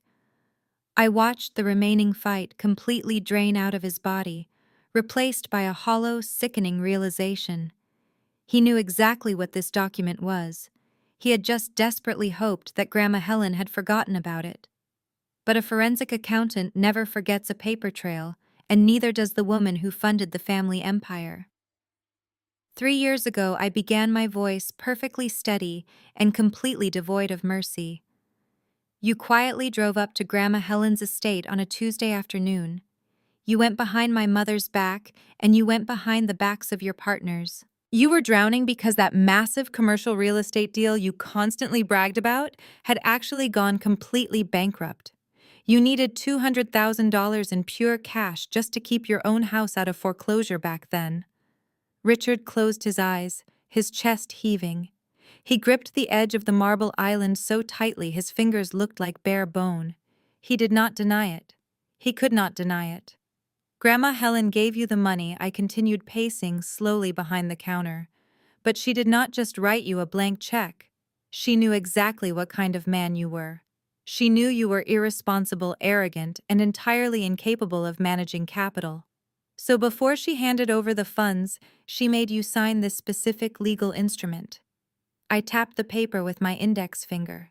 The sound was sharp and definitive. This is a notarized, unconditional waiver of tenancy and occupancy rights, I stated, projecting my voice so my mother and sister could hear every single devastating syllable.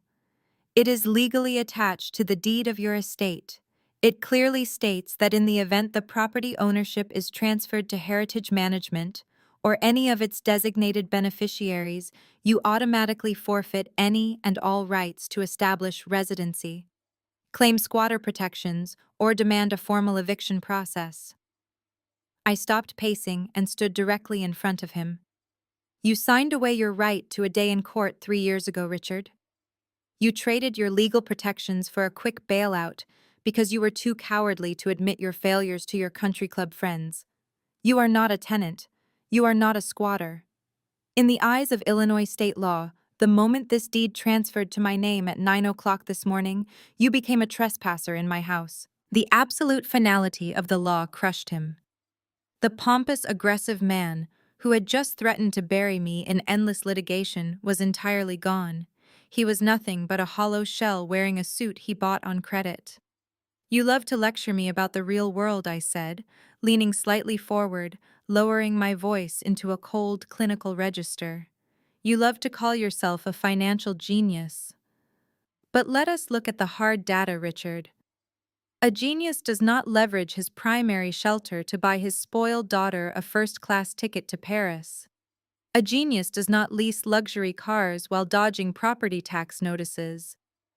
You are not a titan of industry. You are a terrible gambler who lost his entire kingdom because you could not swallow your own massive ego. Susan let out a low, pathetic moan from the floor, but I did not look at her. I kept my eyes locked on the man who had spent 35 years making me feel like a disappointment. And as a father, I continued twisting the knife with absolute precision. You are an even bigger failure. You looked at me, a daughter who worked 80-hour weeks to build a legitimate, honest life, and you called me a tragedy. Meanwhile, you enabled Courtney. You actively groomed her to be a parasite. You taught her that appearances matter more than integrity. You taught her to lie, to steal, and to manipulate. And because of your spectacular parenting, her husband just walked out the door and her life is completely ruined. You did not protect your family, Richard. You destroyed it. He had absolutely nothing left to say. There were no more corporate buzzwords to hide behind. There were no more empty threats. I had completely dismantled his identity piece by piece, exposing the pathetic, bankrupt reality underneath. He lowered his head, staring blankly at his expensive leather shoes, completely, utterly defeated. I placed the notarized waiver back into the thick black presentation folder and closed the cover. The crisp, heavy sound of the folder shutting echoed like a judge bringing down a wooden gavel. You have exactly 72 hours, I announced. Susan snapped her head up, her tear-streaked face twisting in absolute horror. 72 hours, she choked out, scrambling up from the floor. Rebecca? Please be reasonable. We cannot pack up a 5-bedroom house in 3 days. We have 30 years of memories in that estate. We have antique furniture. We need at least a month to find a suitable apartment and arrange for professional movers. You do not dictate the timeline anymore, Susan, I replied, my tone completely unyielding. I am not your daughter tonight. I am your landlord, and I am telling you that you have 72 hours. By Monday morning at 8 o'clock sharp, you will be completely vacated from my property. If you are still inside that house at 801, I will not call my lawyers. I will call the county sheriff. I will present this waiver, and I will have all 3 of you physically dragged out of the building in handcuffs for criminal trespassing. Courtney let out another hysterical wail from her spot near the patio doors. Where are we supposed to go? She screamed, completely losing her grip on reality. I have nowhere to go. My brand is ruined. Andre froze my credit cards. I do not have $1 to my name. That sounds like a severe problem with your capital allocation strategy, I said, throwing my father's ridiculous buzzwords right back in their faces. I suggest you figure it out quickly. I walked around the marble island and marched straight to my heavy oak front door. I grabbed the brass handle and pulled it wide open. The freezing, unforgiving Chicago wind rushed into the warm foyer, carrying the stark reality of the outside world directly into their faces. "Get out of my house," I commanded. They did not argue. They did not try to negotiate. The sheer overwhelming force of my absolute authority had completely broken them. Richard turned around and walked silently toward the door, moving with the slow, shuffling steps of an old, beaten man. Susan followed him, wrapping her stained white wool coat tightly around her shoulders, keeping her eyes fixed firmly on the floor. Courtney was the last to leave. She practically crawled toward the entryway, her designer heels clicking erratically against the hardwood. She paused at the threshold, looking back at me with eyes full of pure, toxic hatred.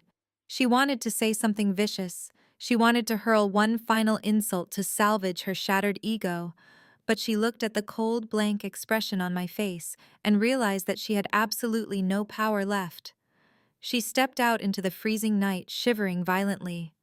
I did not say goodbye. I simply pushed the heavy oak door shut. The deadbolt engaged with a loud, satisfying, mechanical click. I locked them out of my house, and I locked them out of my life. 72 hours later, the crisp Monday morning sun was shining brightly over the manicured lawns of the wealthy northern suburbs. The air was cold, but the sky was a brilliant cloudless blue. I sat in the driver's seat of my car, parked directly across the street from the sprawling multi-million-dollar estate that now legally belonged to me. I was not alone. Parked right behind me was a black SUV containing two off-duty police officers I had hired through a private security firm. I was not going to take any chances with my family. I knew exactly how desperate people acted when they were backed into a corner, and I wanted highly trained professionals on site to ensure the transition of property went exactly according to my timeline. I checked my gold watch. It was exactly 8 o'clock. I stepped out of my car, my heels clicking sharply against the pavement. The two security guards emerged from their vehicle dressed in tactical black uniforms and fell into step right behind me. A third vehicle, a small white van belonging to a premium commercial locksmith, pulled up to the curb. The technician grabbed his heavy tool bag and joined our procession. We walked up the long, sweeping driveway of the estate. The contrast between the grandiose architecture and the pathetic reality unfolding on the front lawn was staggering. There was no fleet of professional luxury movers. There were no careful art handlers. Instead, a cheap, battered rental box truck was parked awkwardly on the pristine brick pavers. The front doors of the massive house were propped wide open.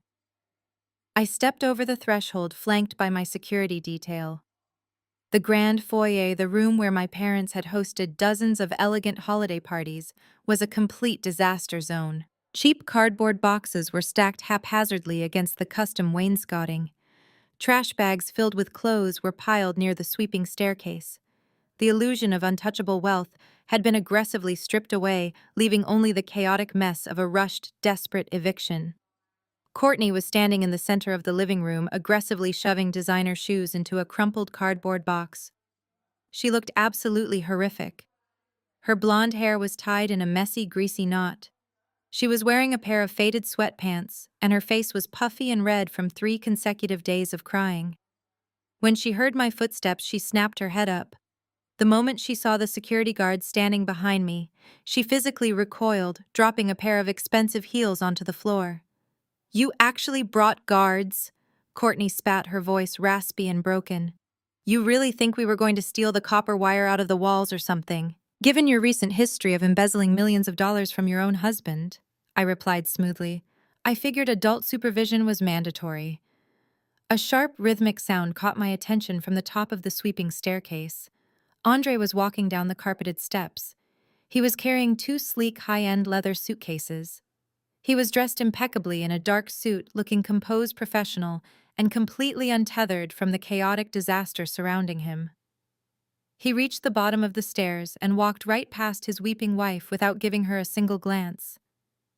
He stopped in front of me and set his suitcases down on the marble tile. "Good morning, Rebecca," Andre said, his voice calm and respectful. "Good morning, Andre," I replied. "Are you completely packed?" "Everything I own is right here." He nodded, gesturing to the 2 bags. I left all the furniture and the wedding gifts. I do not want anything attached to her. My lawyer filed the divorce papers on Friday afternoon. She was served yesterday. I am heading directly to a long-term executive hotel downtown. Courtney let out a pathetic sob from the living room, but neither Andre nor I paid any attention to her. We were two professionals conducting a clean, efficient audit of a failed partnership. I am sorry you got dragged into their mess, Andre, I said genuinely. You are a good man. You will rebuild quickly. He offered me a small, tired smile. I already am. Enjoy your new house, Rebecca. You earned it. He picked up his sleek leather suitcases, walked straight out the front door, and disappeared down the driveway. He did not look back once. I turned my attention to the locksmith standing quietly near the entryway. Go ahead and start drilling the deadbolts, I instructed him, my voice carrying clearly through the massive, echoing foyer. Replace every single exterior lock on the property. Start with the front door. The technician nodded, pulling a heavy-duty power drill from his bag. The loud, aggressive whine of the drill biting into the expensive brass lock echoed violently through the house. It was a beautiful sound. It was the sound of absolute, undeniable finality. My father suddenly emerged from the back hallway carrying a flimsy cardboard box. He looked like he had aged 10 years over the weekend. His shoulders were slumped, his face was drawn, and he refused to make eye contact with me.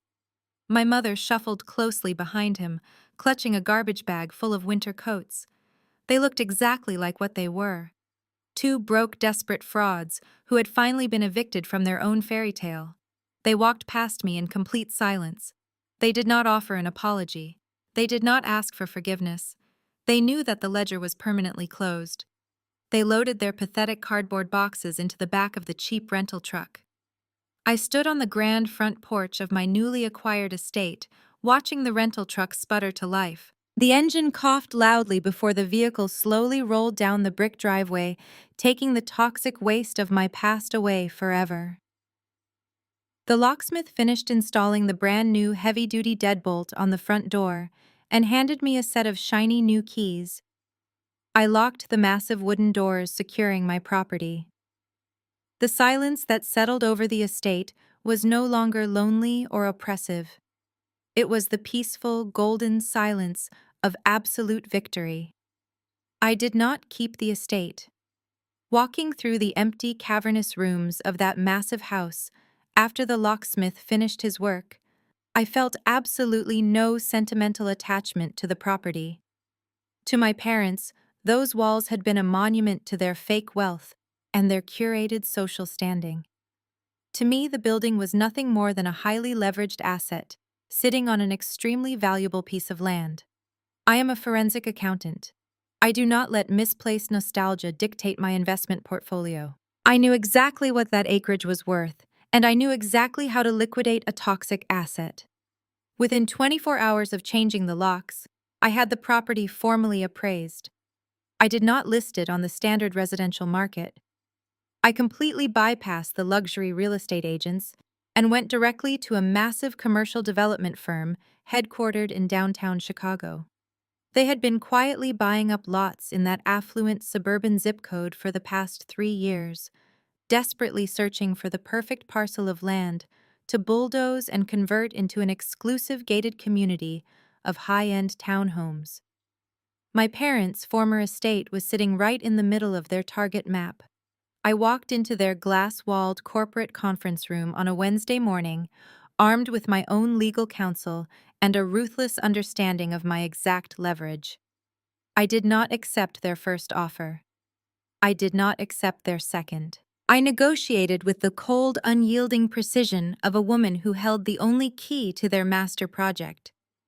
We closed the deal in less than 2 weeks. I sold the property for a massive multi-million-dollar profit. The commercial developers paid the entire balance in pure cash. They brought in the heavy bulldozers the very next week. They completely leveled the sprawling house where I had spent my entire life feeling like a ghost. They tore down the grand sweeping staircase where Courtney had posed for her fake influencer pictures. They ripped up the imported marble floors and crushed the custom wainscoting into splinters. Watching the heavy machinery turn that toxic fortress of lies into a flat, empty dirt lot was the most therapeutic experience of my entire life. The massive wire transfer hit my bank account the following morning. I immediately paid Grandma Helen's holding company the exact amount she had spent to buy the defaulted debt from the bank, honoring our agreement to the penny. I kept the staggering profit for myself. With that single transaction, I had permanently secured my absolute financial freedom. I would never have to worry about a mortgage, a bill, or a toxic family member ever again. While my bank accounts expanded, the false reality my parents had built completely and utterly collapsed. They did not find a charming little suburban rental to soften their fall. Without Andre's tech sales income to steal, and with their credit scores completely destroyed by the public foreclosure records, and the massive debt defaults, no reputable landlord in any of the affluent neighborhoods would even look at their applications. They were forcefully rejected from every luxury building in the city. Ultimately, they had to settle for a tiny, cramped two-bedroom apartment on the absolute outskirts of town, wedged between a loud highway and a strip mall. The contrast was devastating. The apartment had thin paper-like walls, cheap peeling linoleum floors, and a galley kitchen that was significantly smaller than my mother's old walk-in closet. But the physical downgrade was nothing compared to the psychological destruction of their social standing. The country club membership committee did not just suspend their golf privileges. They formally revoked their membership and sent a highly publicized email to the entire community roster, citing unpaid dues and a severe violation of the club's financial code of conduct. My parents were completely blacklisted from high society overnight. When my mother walked into the local premium grocery store to buy cheap produce, women she had gossiped with for decades would physically turn their shopping carts around in the aisles just to avoid making eye contact with her. My father's commercial real estate investors entirely abandoned him, refusing to take his calls or answer his desperate emails. The wealthy men who used to drink his expensive scotch at his holiday parties now pretended they did not even know his name. They became absolute social pariahs trapped in a tiny apartment, with nothing but their own bitter resentments and the constant sound of highway traffic to keep them company. Courtney suffered the most spectacular and humiliating downfall of all. She had to move into the second bedroom of that cramped apartment, forced to share a single tiny bathroom with the parents she openly blamed for her ruin. Her social media empire dissolved completely. Her sponsors dropped her immediately, citing the strict breach of their morality clauses after thousands of people flooded their corporate pages with the undeniable proof of her financial fraud. She was forced to delete her accounts entirely to escape the relentless, suffocating wave of public mockery.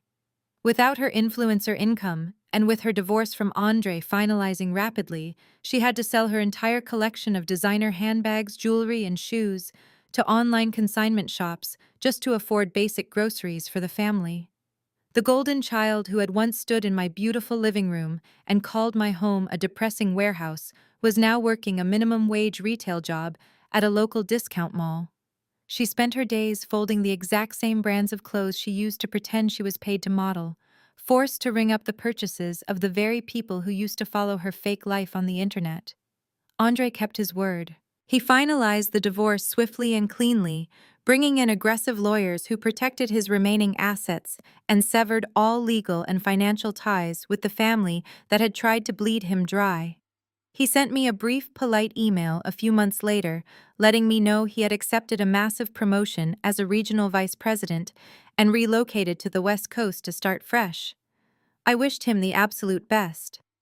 He was the only casualty in this entire audit that I genuinely felt sorry for, but I knew he would rebuild a much better life without the heavy weight of my sister dragging him down. As for me, I returned to my historic Chicago brownstone.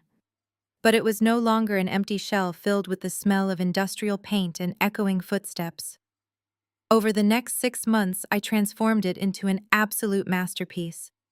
I used a fraction of my massive real estate profit to hire the best interior designers in the city. I filled the expansive living room with plush, comfortable furniture, vibrant modern artwork, and a massive dining table made of reclaimed solid oak. I did not buy the table to host large fake dinner parties for people who did not care about me. I bought it for the family I was choosing to build for myself. My accounting firm promoted me to senior partner after I successfully uncovered a massive embezzlement ring in a Fortune 500 company, but honestly, the title was just a formality at this point. I was working because I loved the intellectual challenge of the audit, not because I desperately needed the paycheck. I was completely, unapologetically free. It was a warm Sunday afternoon in late spring.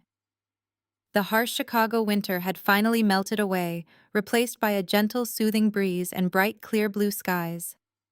I was sitting on the front porch of my perfectly renovated brownstone. The heavy oak door behind me was propped wide open, letting the peaceful sounds of the quiet tree-lined neighborhood drift into the house. I was sitting in a comfortable wicker chair holding a steaming mug of imported chamomile tea. Sitting directly across from me, resting her silver-tipped cane against the red brick railing, was Grandma Helen. She looked completely relaxed, her sharp gray eyes scanning the blooming hydrangeas in my front garden. She took a slow sip from her own porcelain teacup, sighing contentedly in the afternoon sun. We did not talk about my parents. We did not mention Courtney. We did not waste a single breath or a single thought on the people who had tried to drag us down into their miserable reality. We talked about the future. We talked about commercial real estate trends, corporate audits, and the sheer, undeniable power of financial independence. She was no longer just the terrifying matriarch of the family. She was my mentor, my ally, and the only blood relative who had ever truly recognized my worth. I set my mug down on the small glass table between us and looked out at the street. I thought about the night this entire journey had started. I thought about the untouched catered food sitting on my marble island, the cruel text message from the French restaurant, and the crushing feeling of being entirely alone in an empty house. I smiled, feeling a profound, untouchable sense of peace wash over my chest. I looked directly at the camera. They told me I didn't know how to build a life. Turns out, I just needed to clear out the garbage first. Have you ever had to legally evict toxicity from your life? Let me know in the comments.